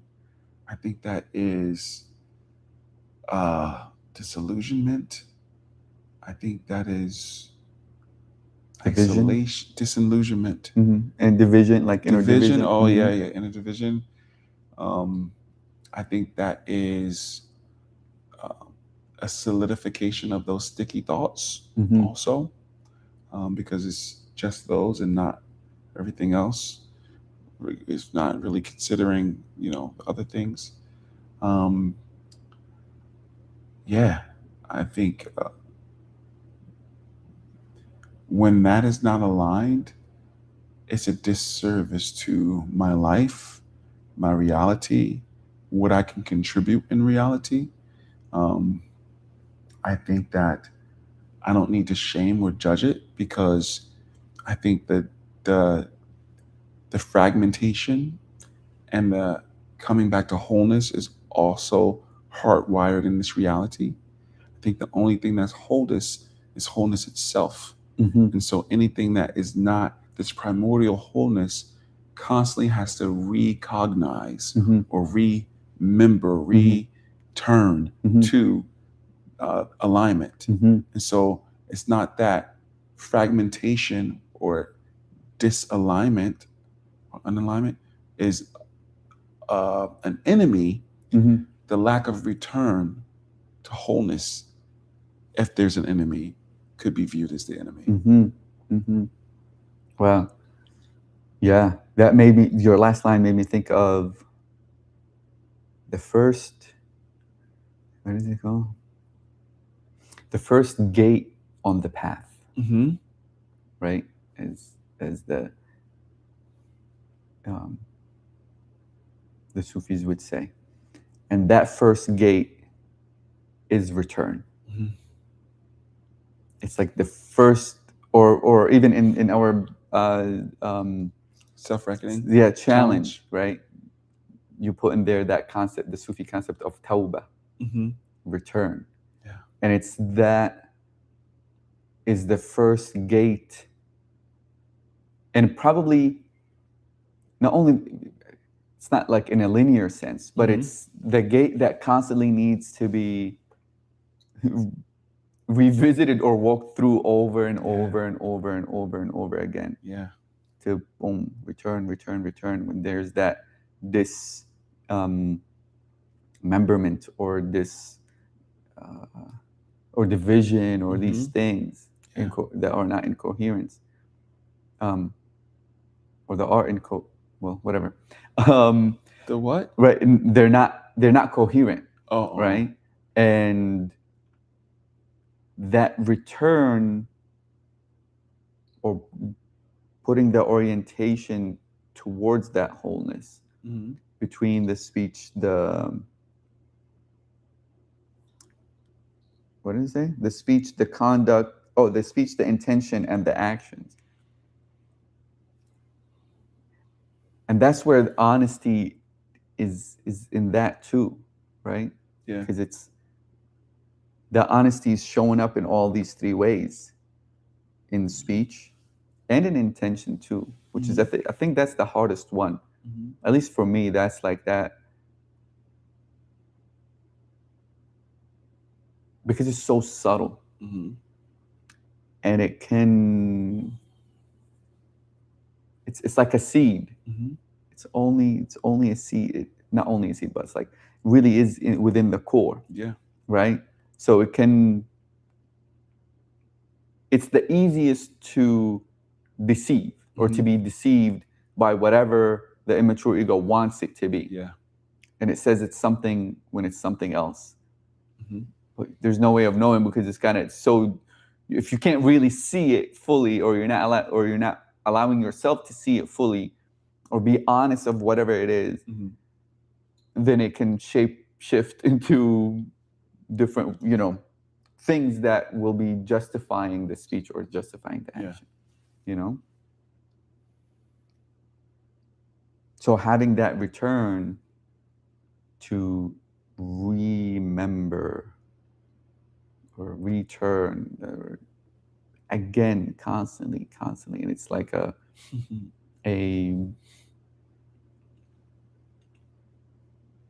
it's interesting that even the body language that we use when we say that, right? There's a curvature to it, right? There's a curvature to that return, and it's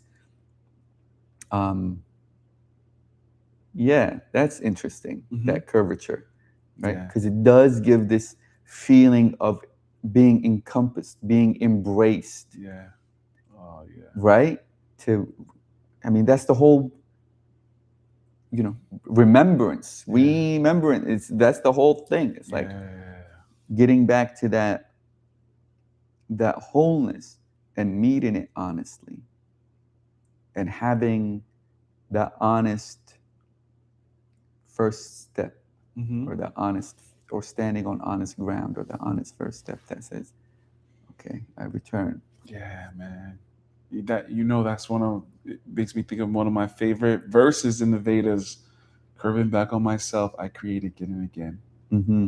I love that one always, because it always reminds me of integrity. Yeah.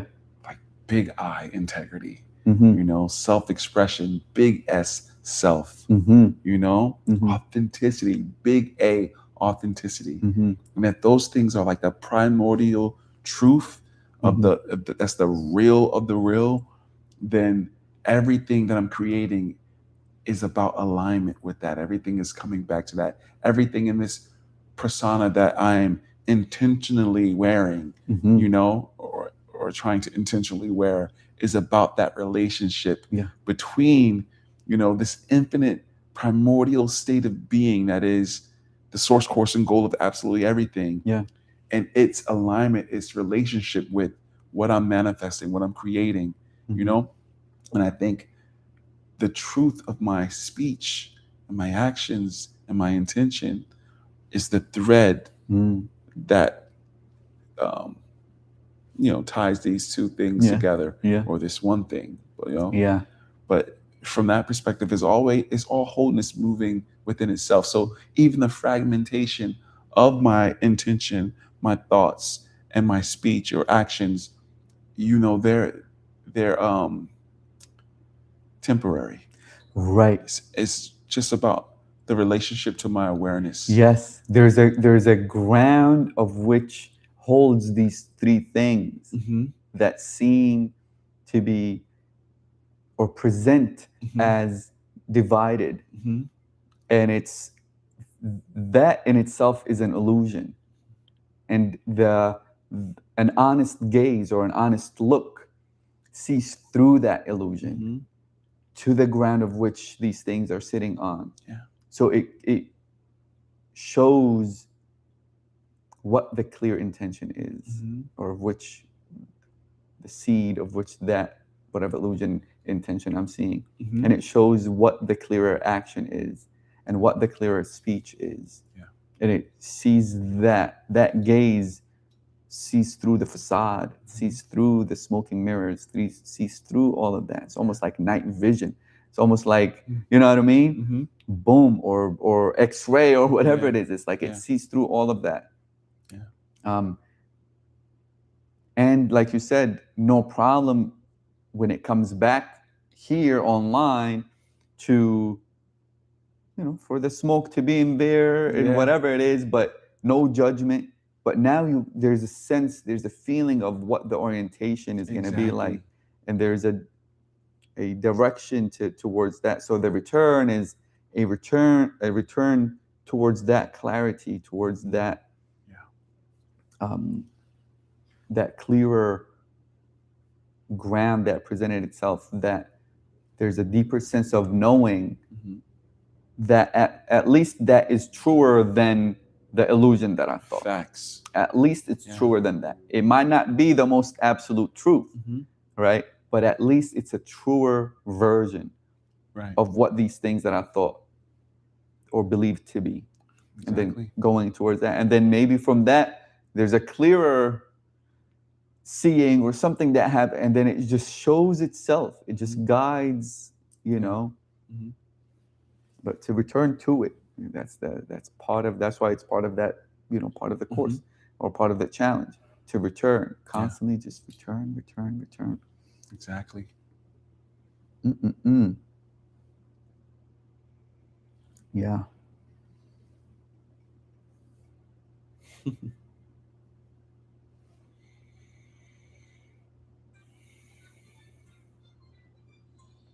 Okay. Which is more dangerous, lying to others or lying to yourself? And how do you know when you've started believing your own story? I'm gonna take this from two places. The first place is lying to others is lying to yourself. Uh-huh. You know, I'm saying that because, you know, the very new agey "I am you and you are me" thing, right? Okay. That's the Wait, saying it you're from saying you're answering lying to others, lying to yourself because.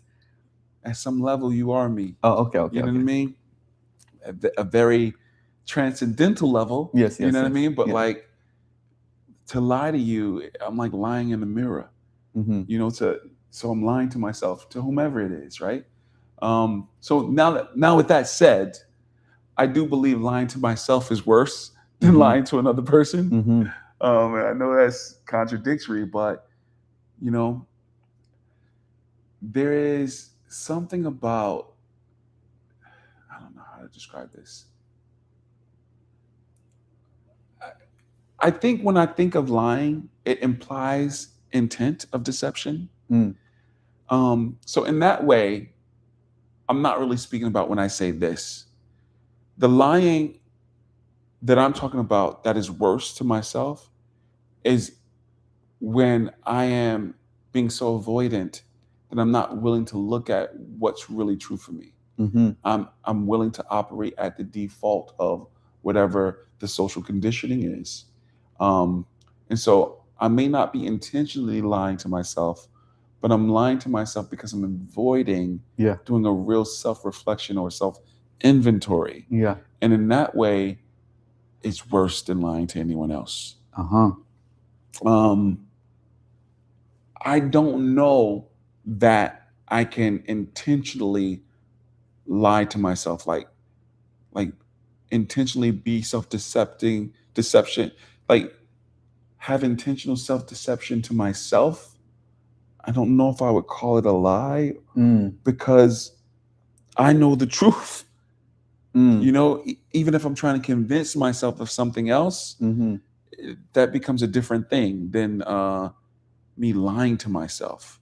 I think the greater lying to myself is being willfully um, avoidant of my internal Mm-hmm. world, of what my Mm-hmm. real truth is.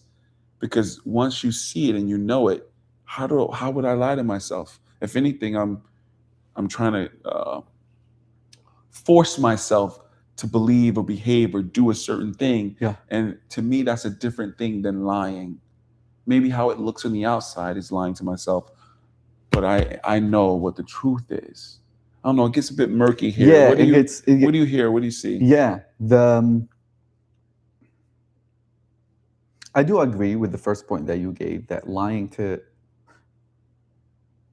somebody else is lying to oneself. Mhm. There's a degree in that, Mhm. right? Because there's some level of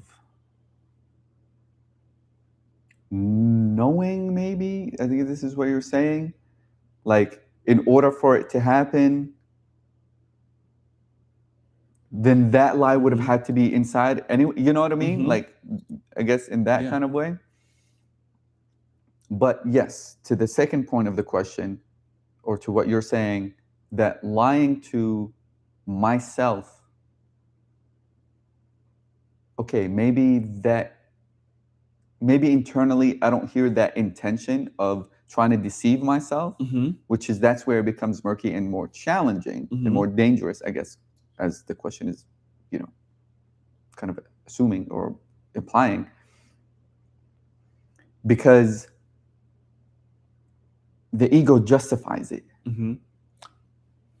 You know what I mean? Mhm. So it doesn't present as a lie, or it doesn't present as a deception, Exactly. because it justifies it. And then,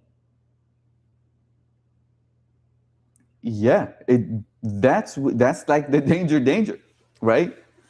Because when that happens, then yeah, it doesn't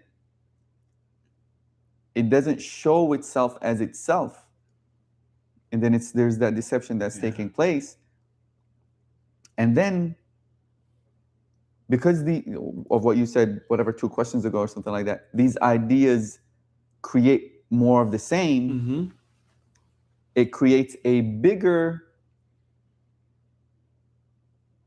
justification, a bigger list of justification, right? It becomes the greatest lawyer in order to defend its position.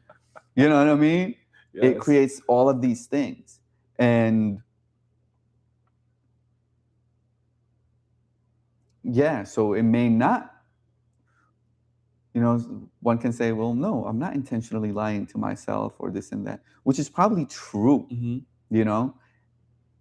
But that then now goes into, the things that we do in order to stay within that, self-hypnotizing ourselves in Facts. different type of ways, Yes. and some of those ways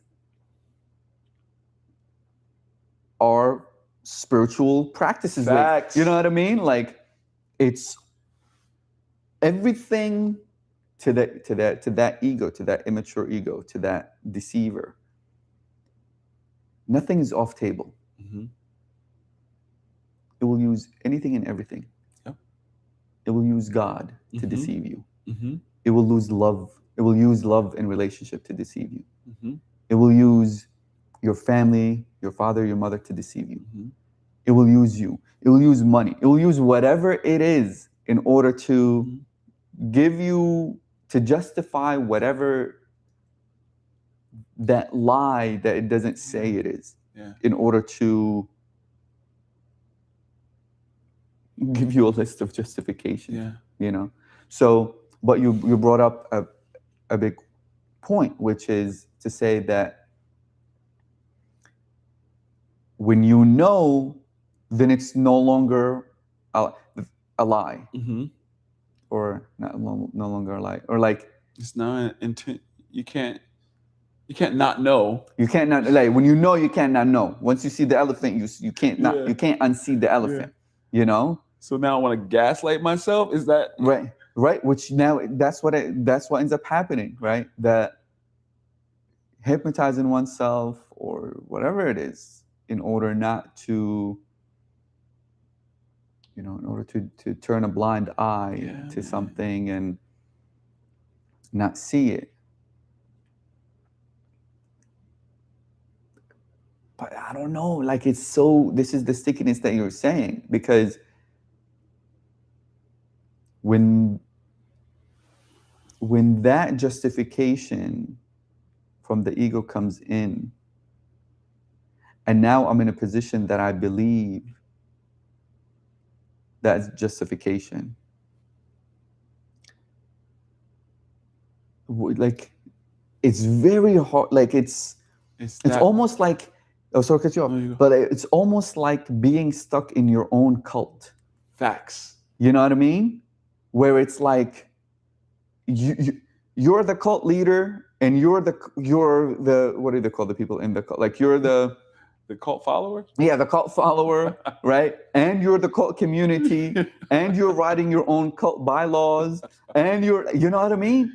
Yes. And you're the beneficiary of the whatever the cult is producing. You're all of it. You know? Yep. And the people who are in that, they believe.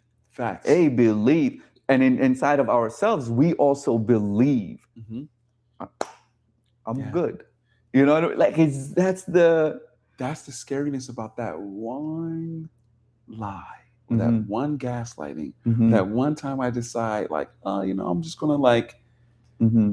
I'm gonna like tell the person I'm not home, I'm really home. Yeah. I don't know, whatever it is. That's a horrible thing. I can't think of one, but that's one I'll use. Did you make it home? No, not yet. Yeah, right. Right. You know, something like that. Like,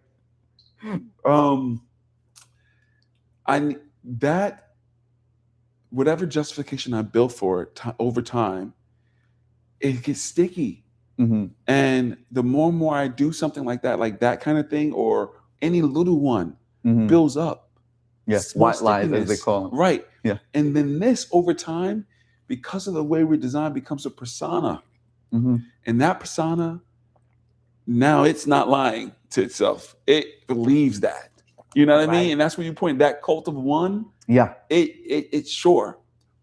But before that happened, there was a little thing off that you knew, that I knew inside. Mm-hmm. You know what I mean? But even way before, even as kids. Oh yeah. Even as kids, right? Like, the conditioning of, like, you have extra candy in your pocket. Somebody comes in, and you're trying to give it, and then your mom tells you, keep that for yourself. That's for whatever later. Mm-hmm. You know what I mean? And now next time somebody asks you have extra gum? No. Like, I'm saying these things that are conditioned even from and we don't even know, you know what I mean? In that way, is it still a lie? Mm-hmm. It's a lie, right? But like, for a child, like, would that be considered a lie? Is that what you're saying? For a child, but even as you get older and you just have an immediate no, kind of like the point you brought up yesterday that you and Maya was talking about. At the barista asks you how you doing, right? And you say okay, and you're not okay, you Mhm. know that they're not asking you, Right. you know what I mean? Like, Yeah. how are you really doing? It's Yeah. like, I'm okay. It's a similar thing, like what's built up in the culture in the over time, Yeah. you know? For you to say no about the candy, the extra gum in your pocket, Mhm. was it an actual intentional lie you thought of, or was it just right off the bat, like how you're responding to Yeah. what the cultural understanding is Yeah. inside this cult of one? Mhm. You know what I mean? Like, Mhm. Yeah. where where is the, you know, Yeah. And can you go my bad, can you go so far off that like you no longer know what your truth is, yeah. and you have to get back to either a breakdown, a breakthrough, epiphany, or a transcendental experience to reorient you to Mhm. whatever the your deepest sense of self truth is. Mhm. And then everything on top of that has to be reconstructed. Mhm. The outer reality, but also the inner hardware, the neurological pathways, everything that's been set up to hold the architecture Mhm. of this cult of one Yeah. or persona. Yeah. What you about to say? No, because when you were talking about these things, it reminded me of this not a particular verse, but like all over Mm-hmm. the Quran, where it's like it's pointing to the people who are deceivers, but interestingly enough, actually, this is interesting fact. The word unbeliever Mm-hmm. within the Quran is kafar or kafir, which means that who conceals the truth, Mm. right? And it's a word that comes from agriculture, because when you plant a seed and when you cover it, kafar actually is very similar to cover, Mm-hmm. kafar, that it's using that word, Mm-hmm. right? But that's a tangent. But It's a good one. what I wanted to share is there's these like verses all over that says like they have eyes of which they don't see with, they have ears of which they don't hear with, and they have hearts of which they don't intellectualize with. The heart is in that tradition is the bigger intellect, the bigger eye Mm-hmm. intellect, right? And it's pointing to what you're saying in that it goes so far that the eyes themselves, now obviously these people during that time, they were not literally blind or they were not deaf literally, but it's as if, you know, their eyes were not allowing them to see the true reality. Their ears were not allowing them to hear the true reality. Their hearts, their perception did not allow them to experience the true reality, right? And that's because there's so much covering. The veil is so thick that it does require these three things that you mentioned: breakdown, breakthrough, or epiphany, or Epiphany, whatever it is, transcendental transcendence. experience. You know, Yeah. that when it comes to that point, and that's why a lot of these traditions point towards that return, always kind of pointing back to that return, Yeah. return. Because it really is a challenge. You know what I mean? Like, Mm-hmm. Yeah. and that is the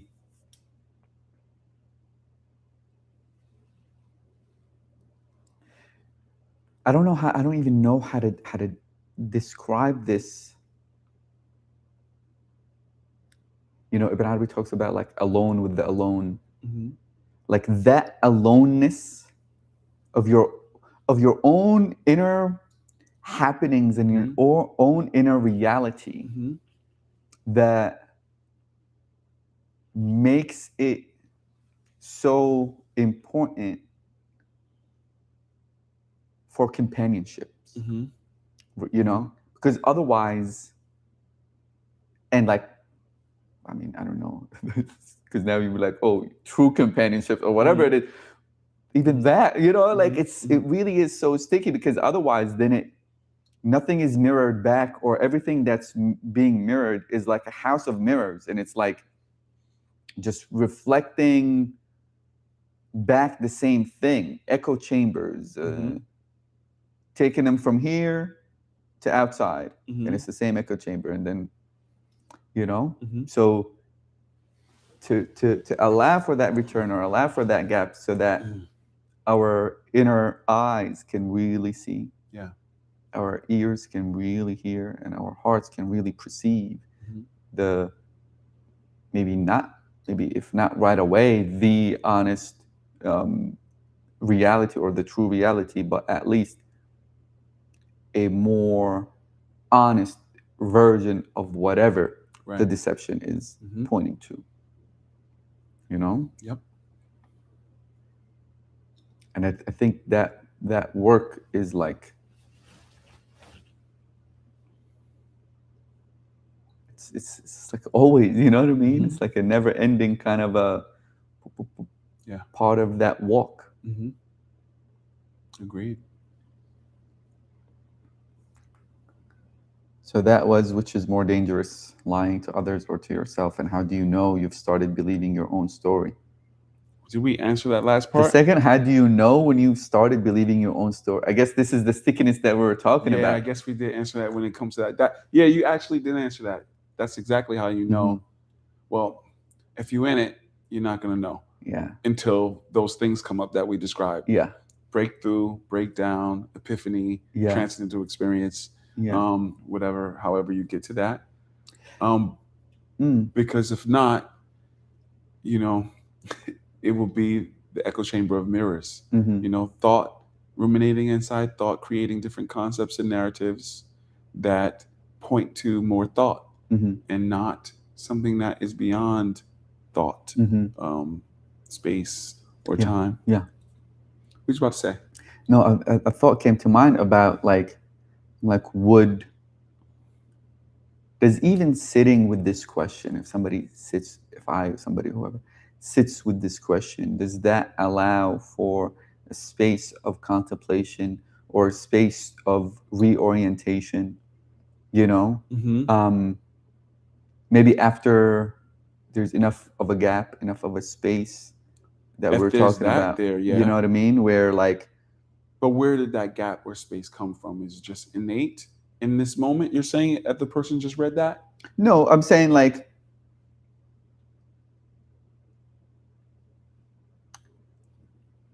I don't know, because it can also be stuck in that loop. But that thought came to my mind of like, what would an honest desire of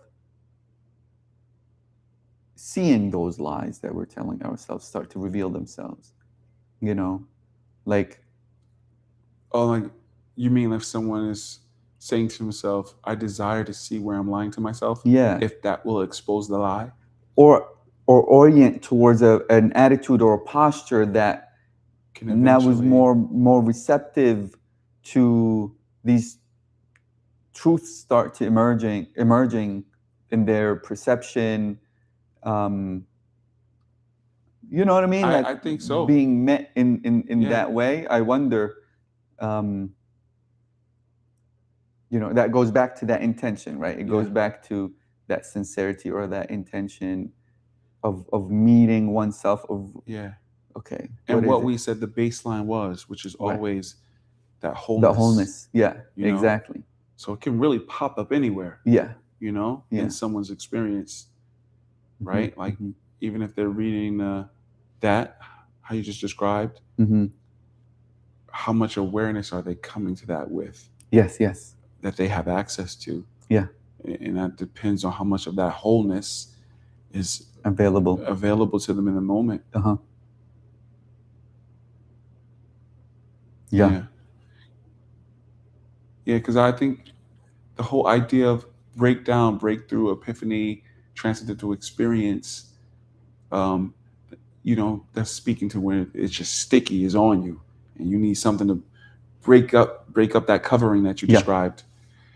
But ultimately, it's still all wholeness moving within itself. Yeah. So life is already a transcendental experience. Right. It's just a bit covered or a Yeah. lot covered. And depending on what that is for the person reading that last part of that statement, they may have more access to going beyond the thought of it Hmm. into the into like seeing, the pure seeing of it. Yeah. Right. Mm-hmm. Yeah. Like the actual mechanism of which that allows them to see it. Yep. Really. I agree. Okay. Do we want to do one last question? How many questions we have left? I feel like we on like, you said it's only 8, right? No, there was 10 in there. I thought you said 8. The arc was no. Oh, yeah, I guess the arc, but But we're put not 10. doing it. Yeah, we're not doing it. Oh, that's right. We're not doing it Okay. in that. So it's just random. Okay. Yeah, we can do 2 more if you're up for it. 2 more? Oh, you said 1 more? Yeah, we'll see. Okay, we'll see Okay. how long this one takes. Bismillah.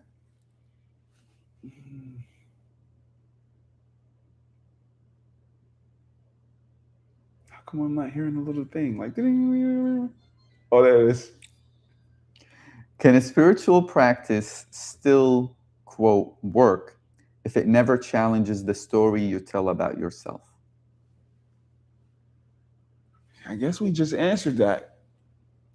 It could probably work based on the wholeness that's the value of everything, the wholeness moving within itself. And if it opens up awareness into that spiritual practice, then you'll see some level of the narrative or the lie, Mm-hmm. right? So it will be working because awareness would use it as a tool to open up more awareness.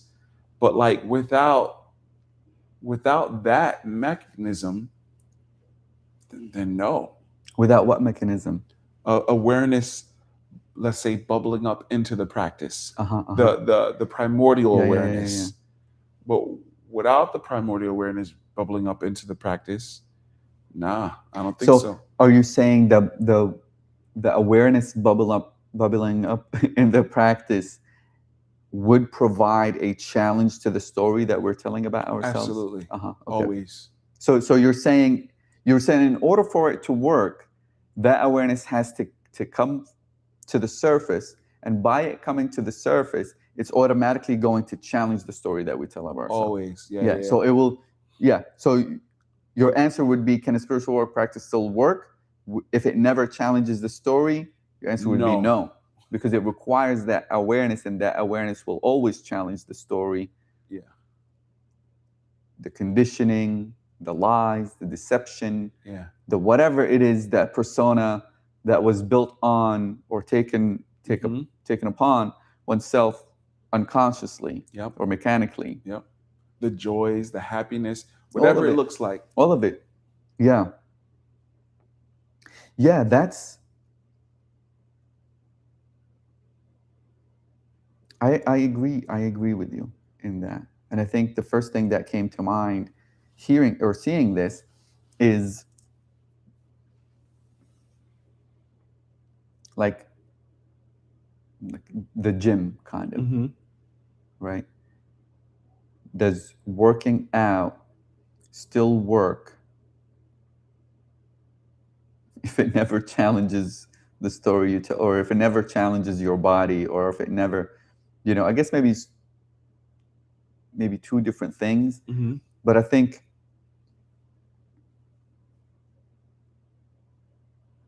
yeah, that's the thing of like, would it still work? Mm-hmm. What are we measuring that work with? Are we measuring it by the fruit? What is the fruit of that work? These are the things in intentions, and these are the things that come in projections, and these are the things that come in part of this imagination, and maybe also part of that deception, right? So like, okay, somebody goes to work out and comes into that working out from a sense of lack, body shame, and satisfied with who they are, because they're completely identified with themselves and how their body looks. Goes to the gym, works out, over time, amazing body. Would now that have them have a better or a different relationship to themselves? Probably not. Yeah. Or would it? You know what I mean? What's the self we're talking about? Are you talking about the persona? Yeah. Okay. because they could have a better relationship with the persona, but in Or terms of would it create a better relationship? with what? Themselves. When you say themselves, do you mean the persona that's been built, or do you mean this expansion of awareness that becomes a part of um, that persona or a new persona No, that's I'm built? saying that the practice, they're going into that practice or into working out Mm-hmm. from a space of, I don't know, what do they call it? Like lack, let's say, or a space Mm-hmm. of complete identification with the body, or shaming, or a space of shame or Okay. guilt, right? And they start working out, and then they start seeing results. Would that change the relationship of that guilt or shame? It depends on how much self-awareness has bubbled up into the practice. Right, and that's not given. It's not given. Right. Yeah. Yeah. So that's the thing. It's like the fruit of the working out might be a better body. Right. Not only just a better body, probably even maybe a healthier body. Yeah. Overall. Even a better mind, maybe. Right. You know. Right. And that fruit, it looks as it worked. It worked. Right. But if it's absent of that awareness, it can be stuck in that loop Mm-hmm. of, okay, now I'm gonna do plastic surgery into this way. Now I'm gonna go into the constantly and consistently, that loop, being stuck in that loop of, let's say, guilt and shame and whatever driving fruit, the whatever fruit would not ever be satisfactory. You know what I mean? That's because the persona is still sticky. Right. It hasn't become porous to the point where awareness can, be in relationship with it, where it would naturally know, whatever the person's, I guess, cutoff point for whatever new thing they'd like to do to themselves, or you know what I mean? Like there's a relationship between awareness, the body, and the fruit in this. And if someone's fruit they pointed to as just whatever is the fruit to the persona, then they get more of the same. So how would that look like? How would this example look like in a spiritual practice sense? Exactly the same. So how would you reiterate it? So like, let's say if someone's spiritual practice was, I don't know, transcendental meditation. Someone's spiritual practice was transcendental meditation, and they went to, or dhikr. They went to, let's say, the place to meditate every single day.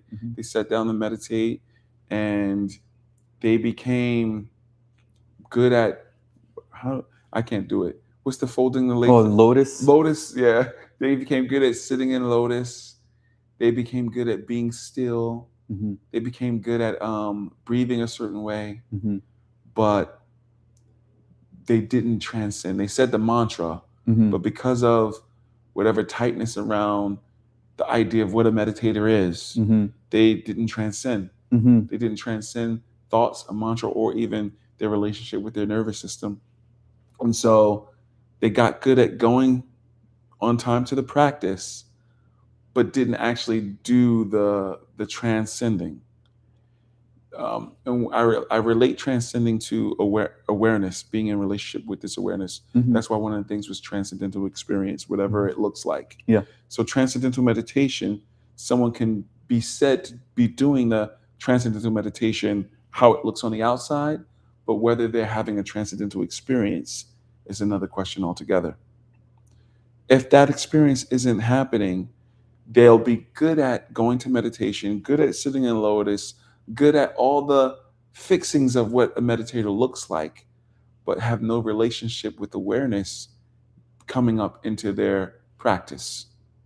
And so the fruit of, let's say, their meditation would look like, oh, I can go to meditation practice every day. I can sit in lotus. I can do all these things that looks like meditation.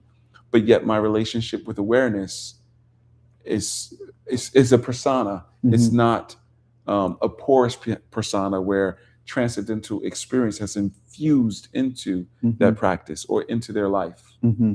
Is this? I see you have a frown. I don't know if this is fitting. Yeah, I think, but what I was, and maybe the example of the gym wasn't 100%. I don't know. Like the fruit, because in the gym example, Mm-hmm. their body is healthier, maybe even their mind, as you said. Mm-hmm. So there's like real tangible fruit, and Mm-hmm. it's not fake fruit. Mm-hmm. Oh, I get You know what what I you're saying. mean? Like Like it, something that can be measured. They lost this amount of weight. They have this amount of muscles. yeah, like it's Somebody going into Lotus is tangible. no, no, Absolutely. no. I'm saying that tangible. But I'm saying like actually somebody reaping the benefits of the spiritual practice or the fruit, but In a physical way. fundamentally, yeah, but fundamentally is nothing really is changing. And maybe this is, I don't know, Where this would is what you're talking about in regards to people even in that being zombie, a different version of zombied out. mm, Like, okay, they're more calm. Okay, now you oh meditate. yeah, yeah, yeah, Oh, yeah, you're yeah. You more could, calm but how now. much awareness has? Yeah, yeah. Mm-hmm. That because awareness, I think, would balance rest and activity. Mm-hmm. I mean, even if a monk or sannyasi, it's just would the activity would look very different, but it would be balanced. You know what I Mm-hmm. mean? Mm-hmm. Somehow in their nervous system. Yeah. But um, Or somebody gets their EEG and it's like, wow, look, you see the difference, but still zombied at like the other I'm not sure if that would be the case because transcendental experience is different. So you can be meditating and not have a transcendental experience. Transcendental experience is synonymous with transcendental consciousness or awareness, whether it's local or abstract infinite awareness. It's consciousness conscious of itself.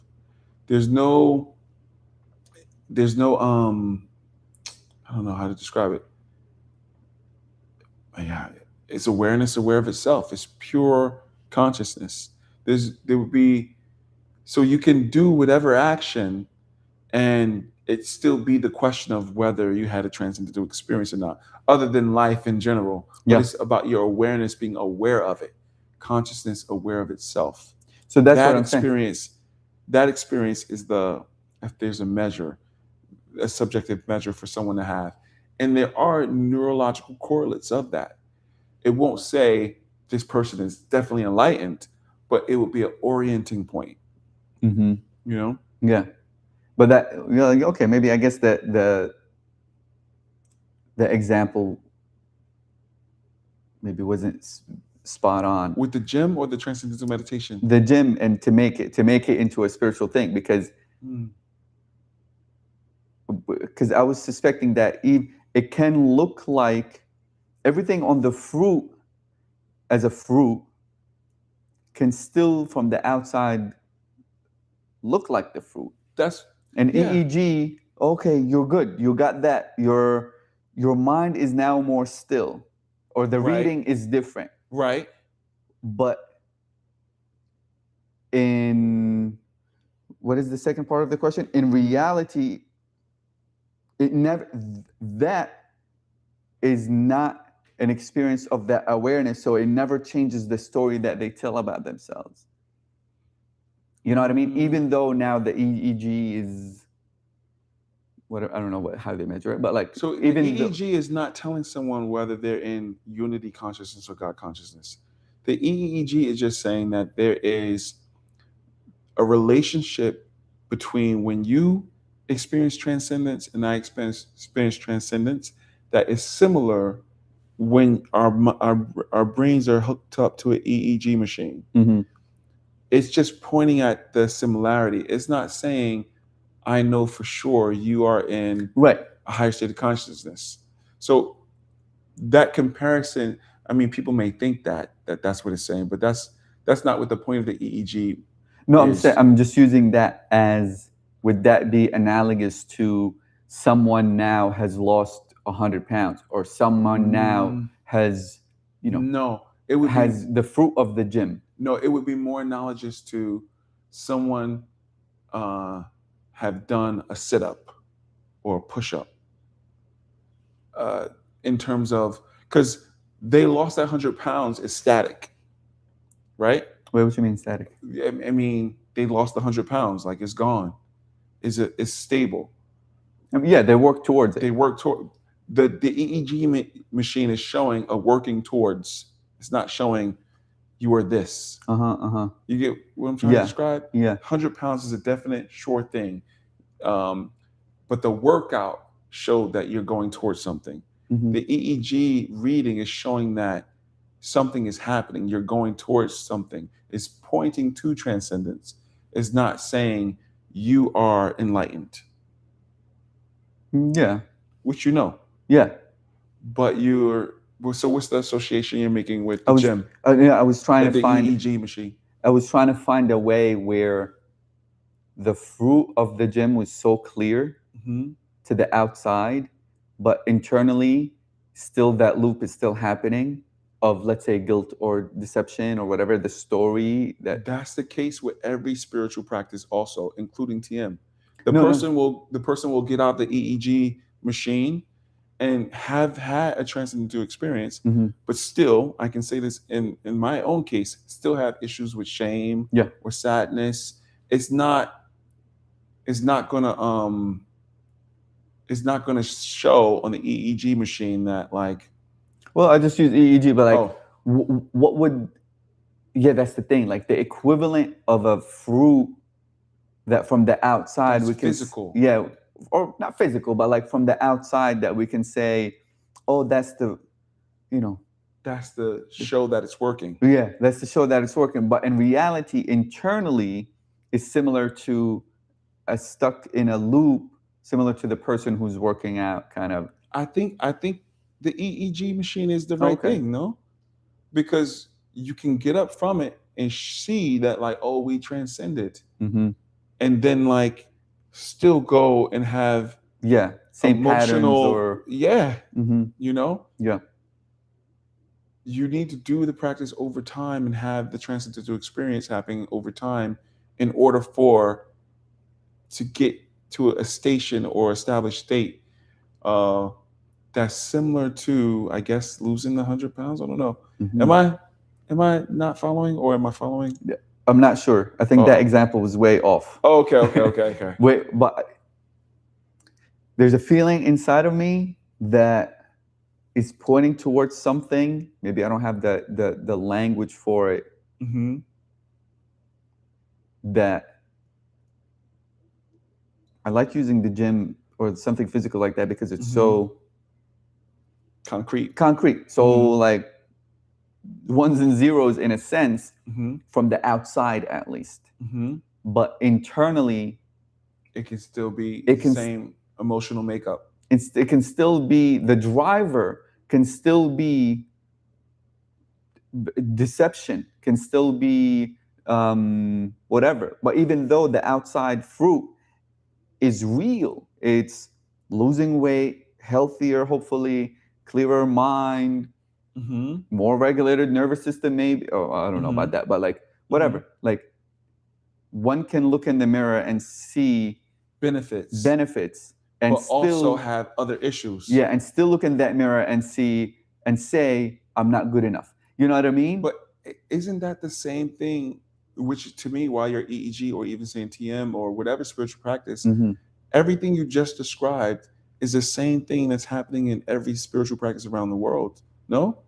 Yeah, well, that's what, like, what would the fruit of meditation look like? And somebody can see that fruit and maybe from the Oh, outside and still have that inner uh thing of not sat, you know what I mean? right. So the fruit of meditation, if we separate it from the fruit of transcendental experience, No, let's say it's the same. Let's say all of these practices are it's like not, though. working towards the same thing. Yes, but Yeah. it's not. They're working towards transcendental experience, but it's not one-to-one correlation. It's not the same thing. So transcendental experience, and you could get mixed up, right? Because we can say transcendental meditation and it could almost sound synonymous with transcendental experience. But transcendental experience is not necessarily synonymous with that, nor is any other meditation synonymous with transcendental I experience. get that. That experience, um, I don't know how to really describe it. We can, it is an always ever present reality, and the nervous system is just being refined to a point to where it can tap into it through transcendental meditation or any of these other meditations, or even the workout that the person is doing. Mm-hmm. Um, so the transcendental meditation or whatever meditation someone else is doing, I think it still can be looked at as something someone's doing to get a tangible result. Whether it's working or not, I guess you have to say what is losing the 60 pounds correlated to in a relationship as it relates to a meditation. So when a person meditate, they're meditating for what? Probably like less thoughts or get better sleep, or why you meditate? To know myself.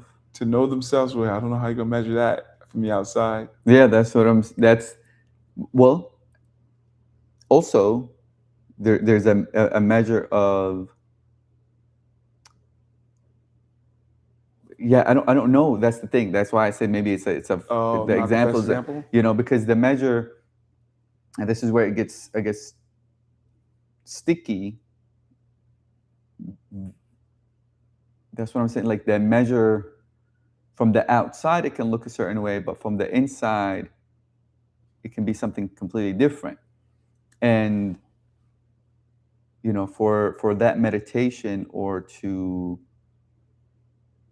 know myself, to close the gap between the veil, or to lift the veil between this, whatever I know myself to be, and the ground of which is the real Mm-hmm. being, to lift that veil and to allow for my conduct to reflect that as well, right? So undivided, no division, these things. Now, I, maybe I can measure these things, and part of muhasaba is taking account of these kind of measurements Of the conduct. of the conduct and how they reflect back on the inner reality and what I think and feel myself to be, or what I know myself to be, or experience myself to be. And it can become a measure of that. But that's, like I don't know if that example of like the fruit of it, what would the fruit of it look like? Would the fruit of it look like more honesty? Would the fruit of it, is that the direction of which, or is that a projection of it? Would the fruit of it, is there no fruit, or is the fruit is completely Abstract. abstract, or part of that perception that there's no way of it emerging I think in the outside world? You know what I mean? I think no one would be able to look at you and say whether you are more enlightened or not based on your behavior. Mm-hmm. Because one could be a complete asshole and probably still be enlightened. Right. You know what I mean? 100%. And so I think if there was a measure that someone can do to themselves, it would be how awake or aware they are of when they're doing their behavior or action. Yeah. Whether it is intentional or you're fully awake doing it. Kind of Yeah. like the example of the car, Yes. whether you completely blanked out and you ended up home and you took all these lefts and rights and got there safely. You don't know how, but you're there. Yep. That whole time, maybe you weren't aware consciously, but you were conscious but not aware, Mm-hmm. or something like that. I think a self measurement of enlightenment is how aware I am. Um, maybe when I'm falling asleep, maybe between sleeping and dreaming, Mm-hmm. maybe when I'm transcending, um, behind my thoughts, the watcher behind my thoughts, feelings, and Mhm. emotions, Mhm. um, while at the same time simultaneously living the thoughts, feelings, and emotions. Like Mhm. that self referential Yeah. experience Yeah. is how one can measure it if they're able to measure honestly, if at that point they're even thinking about measurement. Mhm. But for someone else to look at you and say, oh, he's more peaceful, or he is more himself. Look how angry he is, or he's this or that, or like, oh well, he has these powers. Like he can think and tell me what I'm thinking. Mhm. All that shit don't matter Mhm. because it will never speak to whether you're somehow Right. a benevolent being or not. You know what I Yeah. mean? Yeah. In Yeah. Yeah. terms of like, or what level of whatever someone's spiritual tradition, whatever you are, you know Yeah. what I mean? It's Yeah. Yeah. so, Getting a sticker. you get the stick, you were enlightened, you were Yeah. in this level of consciousness. It's not, you know what I mean? Yeah. Because in moving within the world, it could really look like anything. The question is, am I aware? Am I consciously aware of my awareness, being aware of itself Yeah. while I'm in action? Yeah. Am I both node and universal simultaneously and aware of that? Mhm. Not just intellectually, but like as a lived embodied Yeah. experience. But if someone looked at me, they might be able to say, "Oh, he's changed over time, and he's this that thing," and give me a list of maybe good attributes or maybe bad attributes. But those probably will not speak to whether I'm aware of awareness itself, like Right. moving through life. It could say, "Oh, he's a decent person. Look how amazing things he's done, and I'd like to be around him." Or he's an asshole, and I want to be around him. But none of that, I don't think, will speak to whether or not you know he's friends with God or some shit like Yeah. that. Well, but that's the. It's kind of the way that we're talking about it. It shift from the beginning to the end, Mm-hmm. right? Because can a spiritual practice still work if it never challenges the story you tell about yourself? Mm-hmm. Can somebody be aware of their awareness in action without never challenging the story they tell about themselves? You understand what I'm saying? Mm-mm. Like, can someone be in that experience without them being that experience if it never challenges the story they tell about themselves? In order for them to be in that experience, it would have already had to happen and keep happening. There'd be no way for them to be an experience in them not to already have a porous relationship with Mm-hmm. their conduct as anger, or to be aware of themselves while Yeah. they're in the experience would mean that they already had that breakthrough. Mm-hmm. So what you said from one end we spoke differently till now, but it sounds the same to me. Well,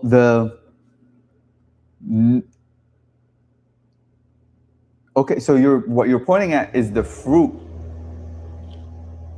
You're pointing at is the fruit, I guess, if anything can be the fruit for it, because here they're still saying still work. Like that's what I was trying. That's what I'm trying to. What does it mean for a practice to still work? Right? The bubbling up of awareness in the practice. Yeah, which is happening.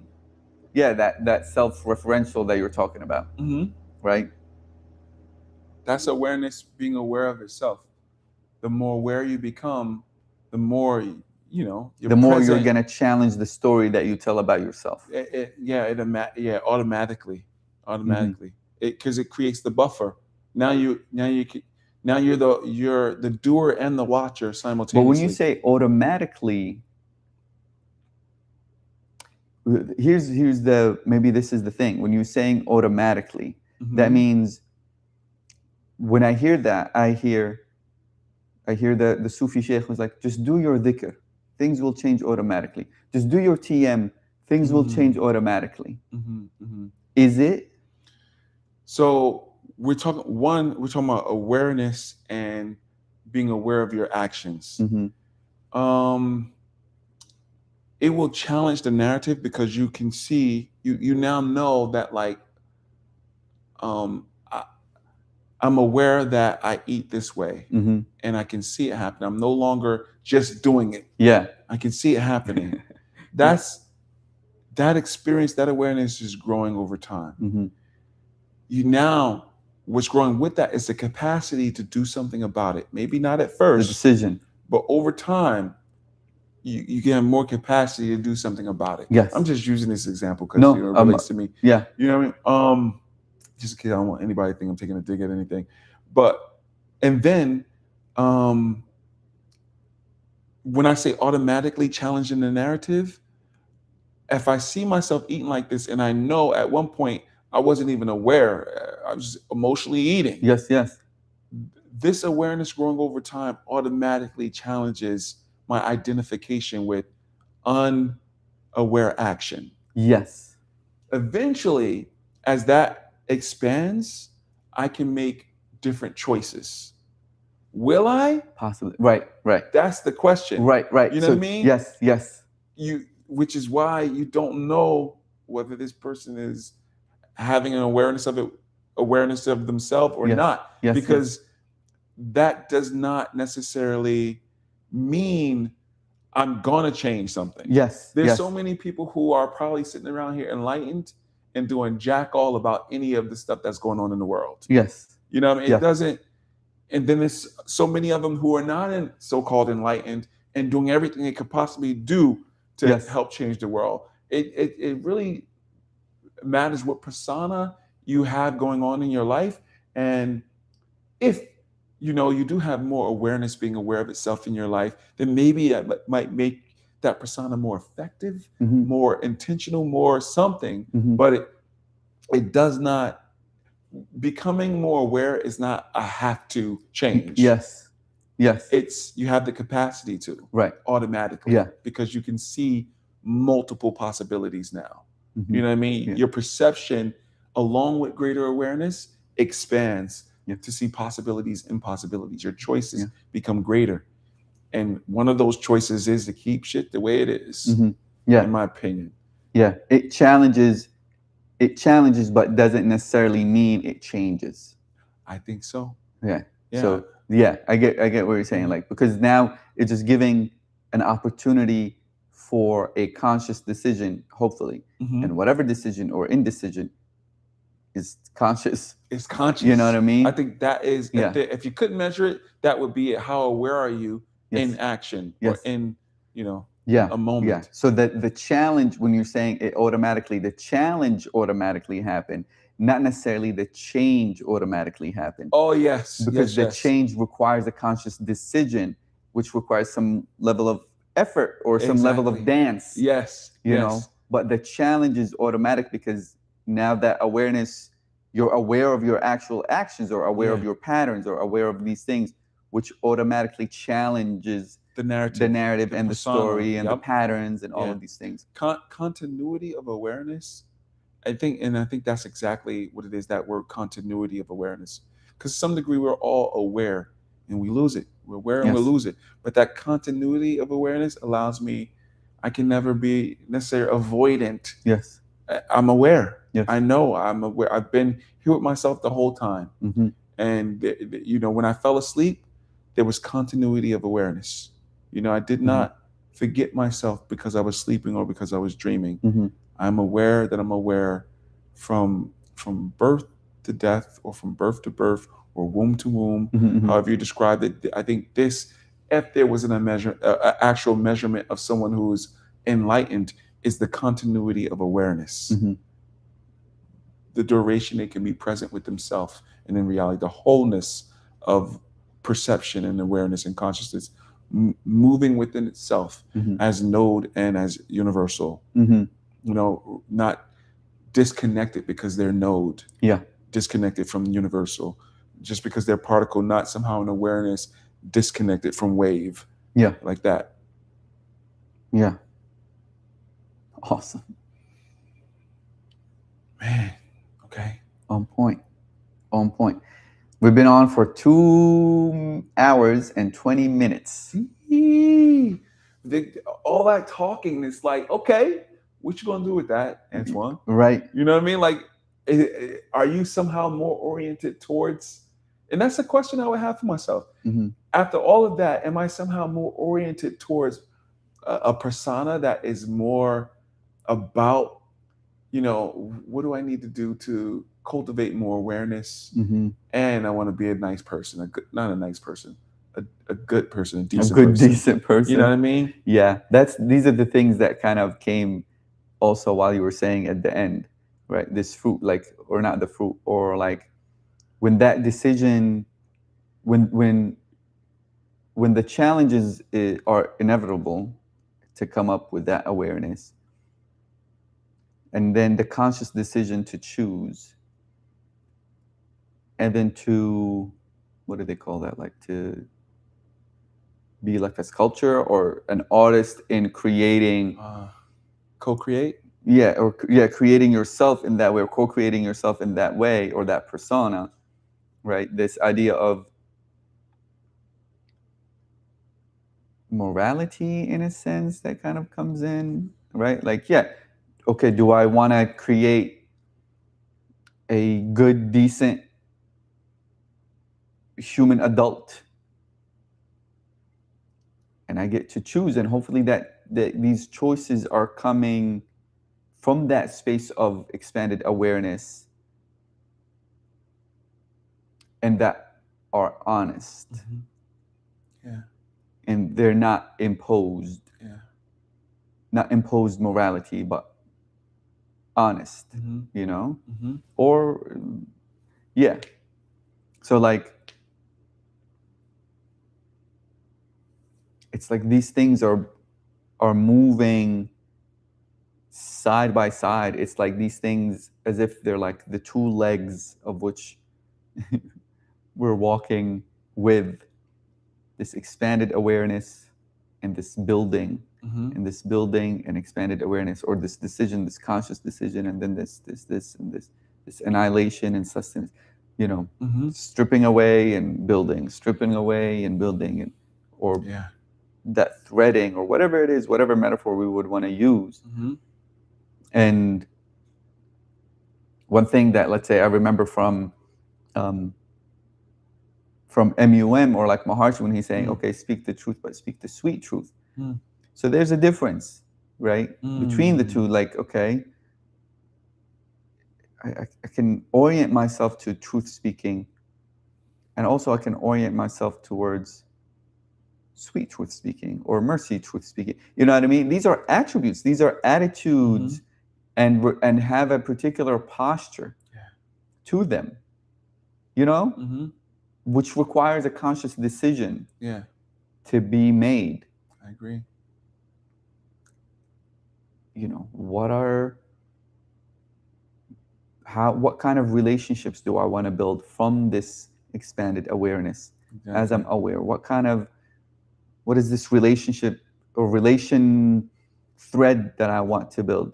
What attitudes is embedded in it? What posture does it have? Yeah.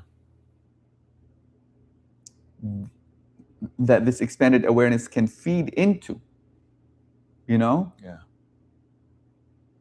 I think that's such an important thing. Did I cut you off? No. I think it's such an important thing. Like, every one of us are wearing a persona. The question is it one someone created for us?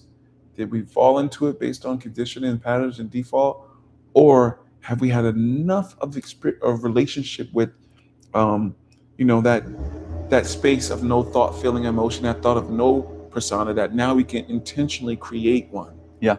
From that space, from the watcher, from the witness. Yeah. And what would that look like? Yeah. To intentionally create it, Yeah. That, I don't know if this is another left field, because I don't know if we want to go to 3 minutes, 3 hours, but there's this whole other like thing within the Sufi tradition of kind of like Nasruddin.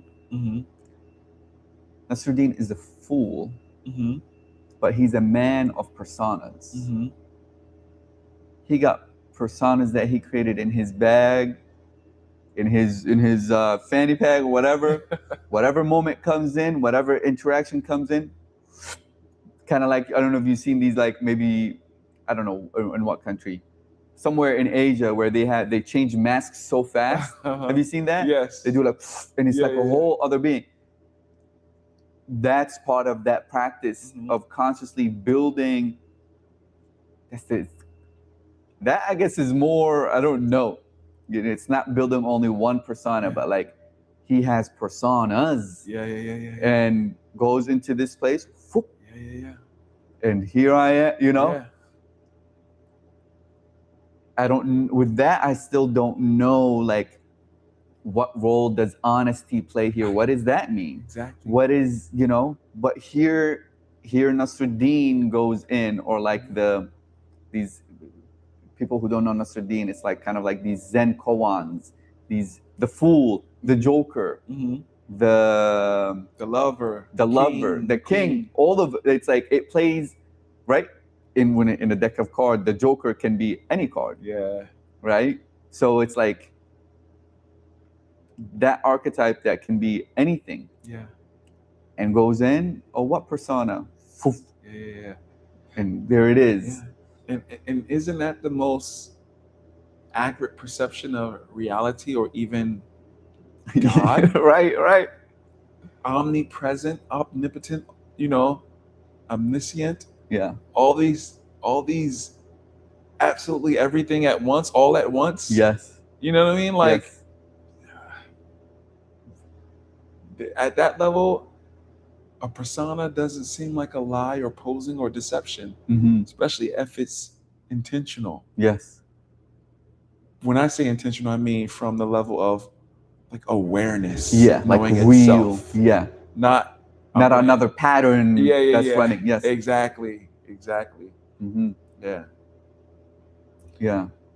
Yeah, that's one thing. Like, I remember hearing my teacher saying, is like, sometimes watch out, because somebody can present as if they're being Nasruddin, or they're being this fool, but in reality they're just assholes. You know what I mean? Like, which is to your point of what you're saying. Like, is it consciously, or is it just another? Exactly. Okay, now I'm gonna make up this whole thing, and it's not coming from that space of real, actual awareness and that ground. It's not bubbling up from that ground, but it's just another excuse, another da-da-da-da. This is verse in the Bible that talks about not to, I can't remember exactly, but it speaks about being a light and not to, or a lamp and not to cover it with a shade or something like that, to let your light shine. Yes. This idea. And I know, like, all parents and people, they want their children to grow and flourish and stuff like that. But sometimes you grow up in an environment different, depending on what your demographic is. Like, I remember growing up, and my mom wanting me to shine and grow, and also, be a bit incognito when you're around certain kinds of people and certain kind of things, that might not have your best interests in heart racially or authoritatively, or should be very careful with what your level of shine in any way, or if you are going to do it, or do it in a place and in a moment when no one can do nothing about you shining. You know what I mean? Like, it was always a level of covertness in order to, like, from her perspective, keep me alive in the environment I grew up in, whether it was local sort of things that were happening, or even more systemic issues, and you always think about that, like, as to your example of, like, your mom saying, hey, that's your piece of candy for later, don't be trying to give it sherry thing. There's this wait, I don't remember. I was just using that as an example. I don't remember her saying that. Okay, you were making it clear. But like, what about that, where in terms of truth and honesty and lying, That is an honest thing that a parent in my mom's situation would tell their kid Yeah. for the environment in the time that I grew up in, right? Yeah. Is that a lie? Is it being deceptive? Is it strategic? Like, Right. you know what I mean? Like, Yeah. to me, it can't be a lie Hmm. because it feels like the level of awareness that it was done with dissolves the ability of it to be a lie That what is done somehow. with. Telling me to be very strategic and like, don't let your light shine everywhere. Like some people are looking at you with Maybe harmful that's when you eyes. say awareness, you mean just her love for you? Love, Uh-huh. yeah, yeah. To basically not be yourself in certain environments Hmm. in order to survive and live. Yeah. Um, that on face value is almost telling me to lie about who I Hmm. am. But to look at it just from there would be an oversimplification Hmm. and a misrepresentation of what that is. Hmm. You know, Hmm. that is some sort of strategy of love that allowed for a level of like navigating something. You know what I mean? Like, Hmm. so I don't know in terms of deception and lie how it relates to when it's done consciously, intentionally, with a level of love to look out for the safety of your child in certain environments. And what does that look like now as an adult? Or, you know what I mean? What Yeah. I'm trying to say? Is it clear what I'm trying I, to say? I think so. I think so. It's Yeah. clear. I think you're pointing at some kind of ambiguity of, is it really deception or is it really a lie Yeah. when it's coming, let's say, from that level of love, of protection Yeah. from a parent. An honest view of what the world and situation is. If the truth of the matter is to support life. Right. I mean, that's the thing. Like these, I think the best thing, well, not the best thing, but like I think the one of the other honest perspectives is that they are really doing their best to Mm, give and to love and to tell, do this or don't do that, right? yeah. It's also part of that coming, other conditioning is also Yeah. imbued in that expression or in that love or in that protection. Yeah. And that's, I think, what you're saying, which it's really hard to distinguish because it's love and conditioning at the same time, and it's all like they, And it's relevant and necessary right, for life. right, And, yeah, you know, yeah. this at this level is lying relative? Is truth relative? I don't know. Is the lie more truthful? I don't know. I don't know in this particular example if even the example would qualify for lie or truthful, right? Like for me, for example, like um, it would be this. This is a real example. Mine was too. No, no, I know. I'm Oh. saying like I'm saying about the candy because that one was just like a Oh. hypothetical thing I was saying. But like um, being in school and having, at the beginning of school you have the Mhm. uh, you buy this like thing that you put your pencils in, your Yeah. ruler in, whatever. And I remember buying one that was like fresh, Yeah. right? And going to school, and people were like, "Yo, where'd you get that? Da, da, da. I want something like that." And going home, I'm like, "Hey, mom, I want to buy some and give it to the friends and this and Mhm. that." And she was like, "Sell it." She's telling me, it's like, "That's a small little bit." Mind you, I was like a little kid. I'm like, "No, I just want to, buy and give it." And she's like, "No, sell it." Mhm. Right? So what this kind of similar, there's this teaching that's Mhm. coming in that's looking out for you as a kid, but is it, and coming from a space of love and a space of um, nurturing Mm-hmm. this, ability to, okay, is there an opportunity here or whatever Yeah. it is, but at the same time, like, what is it? What is this? Um, this kids thing of like, hey, I just want to give it to my friends. I love my friends. I want to share it with them. They gave me the money for it. Why would I? If they gave me $1 for it, why am I going to tell them it's $1.25 Yeah. when they just gave me $1 and it's $1? I can buy it and Mm-hmm. give it to them. Mm-hmm. That level of innocence, let's Mm-hmm. say, child's innocence in like, hey, this and that, Yeah. and then the love and condition, whatever it is that she's coming from or teaching, Yeah. that's like, no, you can do it like this, right? Is it, would it be, as a kid, would that be a lie? Like, I don't think if Yeah. they apply, like, Yeah. would it be a lie? Would it be not honest? Would Yeah. it be, you know what I mean? Like, I know what you mean. I still want to like suss it out just for a little bit now. I know we probably should like get ready to wrap up, but like, oh yeah, I think it's an important point because like this is something that is not talked about as much. Like the parent trying to protect the child mm-hmm. and teaching the child what's necessary to survive in the world, right? Especially if the world is dangerous and Mm-hmm. immediately can take your life, Mm-hmm. depending on where you are. Mm-hmm. There are people who are growing up in places where bombs are also dropping on them now. Yeah.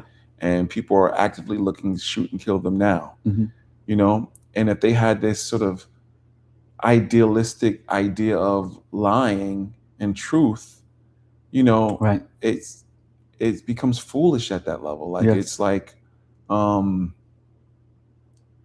this kind of honesty and truth and religiosity is a product of privilege, kind of. Right. So it's You like know? relative moralism or relative morality, where it's like that lie becomes relative to the context of the situation that they're in. If it's a lie, if it would be considered a lie or not lie.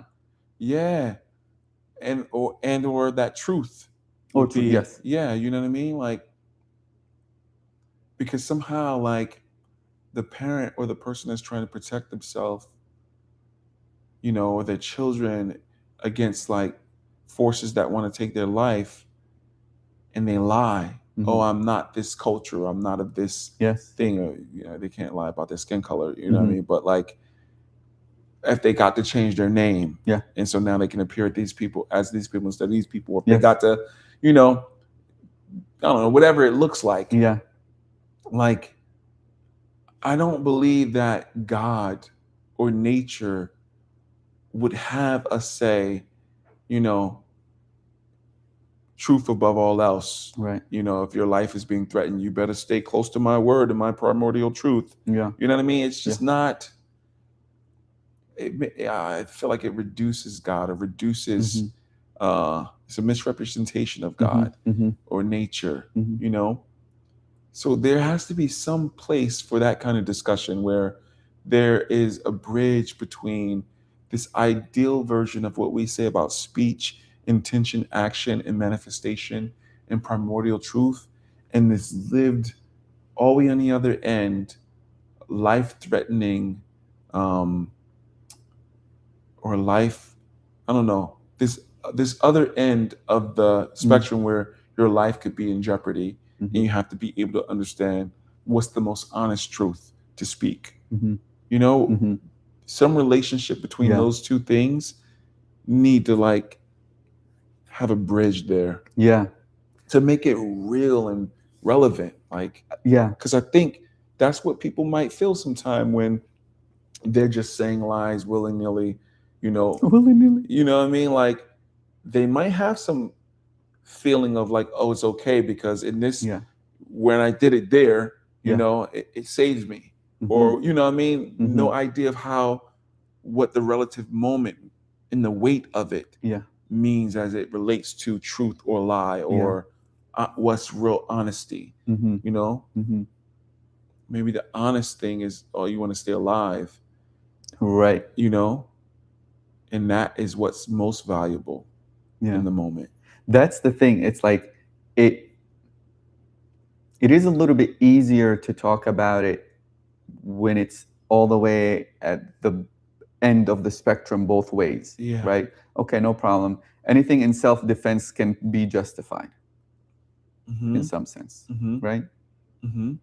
Even like killing, right, in Mm-hmm. self-defense can be justified, Mm-hmm. which is would sit at a much more complex thing than lying, Mm-hmm. maybe or Mm-hmm. whatever, on the ladder of morality, or I don't know. But so lying in self-defense, yeah, like Mm-hmm. okay, it can be justified. So it's easy to, in these extreme cases, I guess it's easy, I don't know, but like in these extreme cases to look at relative morality to the Yeah. context of the situation, or somebody who's just idealist is like, no, there's truth, and justice, and it looks like this, Yeah. and nothing other than that is not really true, right? Yeah. You're just anything outside of that spectrum, on that spectrum, anything not this is a lie, Mm-hmm. right? The challenge is in that bridge that you're talking about. The challenge is in that gray area Yeah. where we tell ourselves that we are in a life or death situation constantly, but we're not, or we tell ourselves that it's in self-defense, but it's not. But it might be at some level, you know what I Mm-hmm. mean? Like it Mm-hmm. might be maybe at the psychological level, Mm-hmm. a life or death, or it might be at the sensational level, Mm-hmm. it's very threatening Mm-hmm. that the lie becomes relative to Yeah. the context of the situation, but that's when it's really tricky, Yeah. and that's when it's, I think maybe where these moral standards, right, that sometimes people would say, okay, these are universal laws, Mm. like don't do to others as you would want to be done to you, Yeah. truth, never lie, don't kill, these Yeah. things. But in that Mm. gray area, it becomes a challenge, It does. and then the person says, well, man, I got mouths to feed. Yeah. I got, like when somebody says, oh, it's stealing good or not good, but lying, and it's that person is like, bro, Yeah. I got mouths to feed, the entire system. I can't, I don't know what else to do, Exactly. right? So, and then to apply the idealistic moral to that person is like, is that really just? Right. So it's in these, in that kind of um, way, because okay, what about the person who also has mouths to feed, but maybe not close to starvation just yet, Yeah. but still has family? I got to put my kid in school. Right. I need, like, school now is like more expensive than college, right? Right. Like what am I gonna do? Okay, I'm gonna go to my job. I need to sell these cups, and I'm gonna tell whoever's on the other end these are the best mugs they'll ever have. Mm-hmm. Even though I just saw a report from the manufacturer that there's a chip and Yeah. all the, and I was like, I need that 2K to put my kid in school. Mm-hmm. Yeah. Does that mean, okay, now that person, we would ask, well, why are you even in that situation to begin with? Yeah. Should you be in a different situation? Like, did you lie earlier to put yourself in that situation? right? It's so many. Yeah. That's the real work, the real challenge. And is that person, would it be a difference if that person has that awareness Yeah. of themselves, while they're doing these actions? Would that make a difference? Like, does it open up a new reality, a new kind of world for them? if they had access to this level of that level of awareness and possibility. And whether they will still act on it because on Yeah. their ladder, feeding their kid or still affording that mortgage Or keeping their kid alive. or keeping their kid alive is at a higher Yeah. stake than telling the buyer that there's a chip in the money. Yeah. I think this probably, we don't have enough time probably to communicate the fullness of this, but this is probably where the conversation is just getting started. Mm-hmm. Because what we're saying is, how do you apply this idealistic view of God and truth Mm-hmm. to real practical life in a way that your life may be in danger? Mm-hmm. I think there is a conversation, an exploration, discussion that needs to happen around that. Mm-hmm. You know? Yeah. Yeah. Yeah, because the I can hear within the traditions or these ideals, or there's a universal morality or universal or absolute morality Mm-hmm. or absolute way of doing things, like, well, at any cost, don't lie. At any cost, do not be what is that word? Transgressor. Mm-hmm. At any cost, Yeah. do these things. And even though life might be challenging, or it might cause challenges, kind of to that other question that we did, but ultimately it will lead to a more fulfillment of your life and more uh, connection with that Mm-hmm. truth, Mm-hmm. primordial truth. Otherwise, you'll constantly be in that slippery slope. Mm-hmm. The devil is in the details. You'll constantly be trying to justify, it's only this one time. Yeah. And once I make that check, I promise I will never, Mm-hmm. sell a defect mug ever again. Mm-hmm. I will let them know. I'm gonna tell the manufacturer, but just this one check, I really need it so that I can feed my kid. Yep. Right? And then it becomes, you know what I mean? Sticky. So I can see that within these traditions that they can say these things, and then the other end of, like, so what? That kid, not be able to buy food for that kid, Right. Or gets killed or get because someone's racist. Yeah. So it's like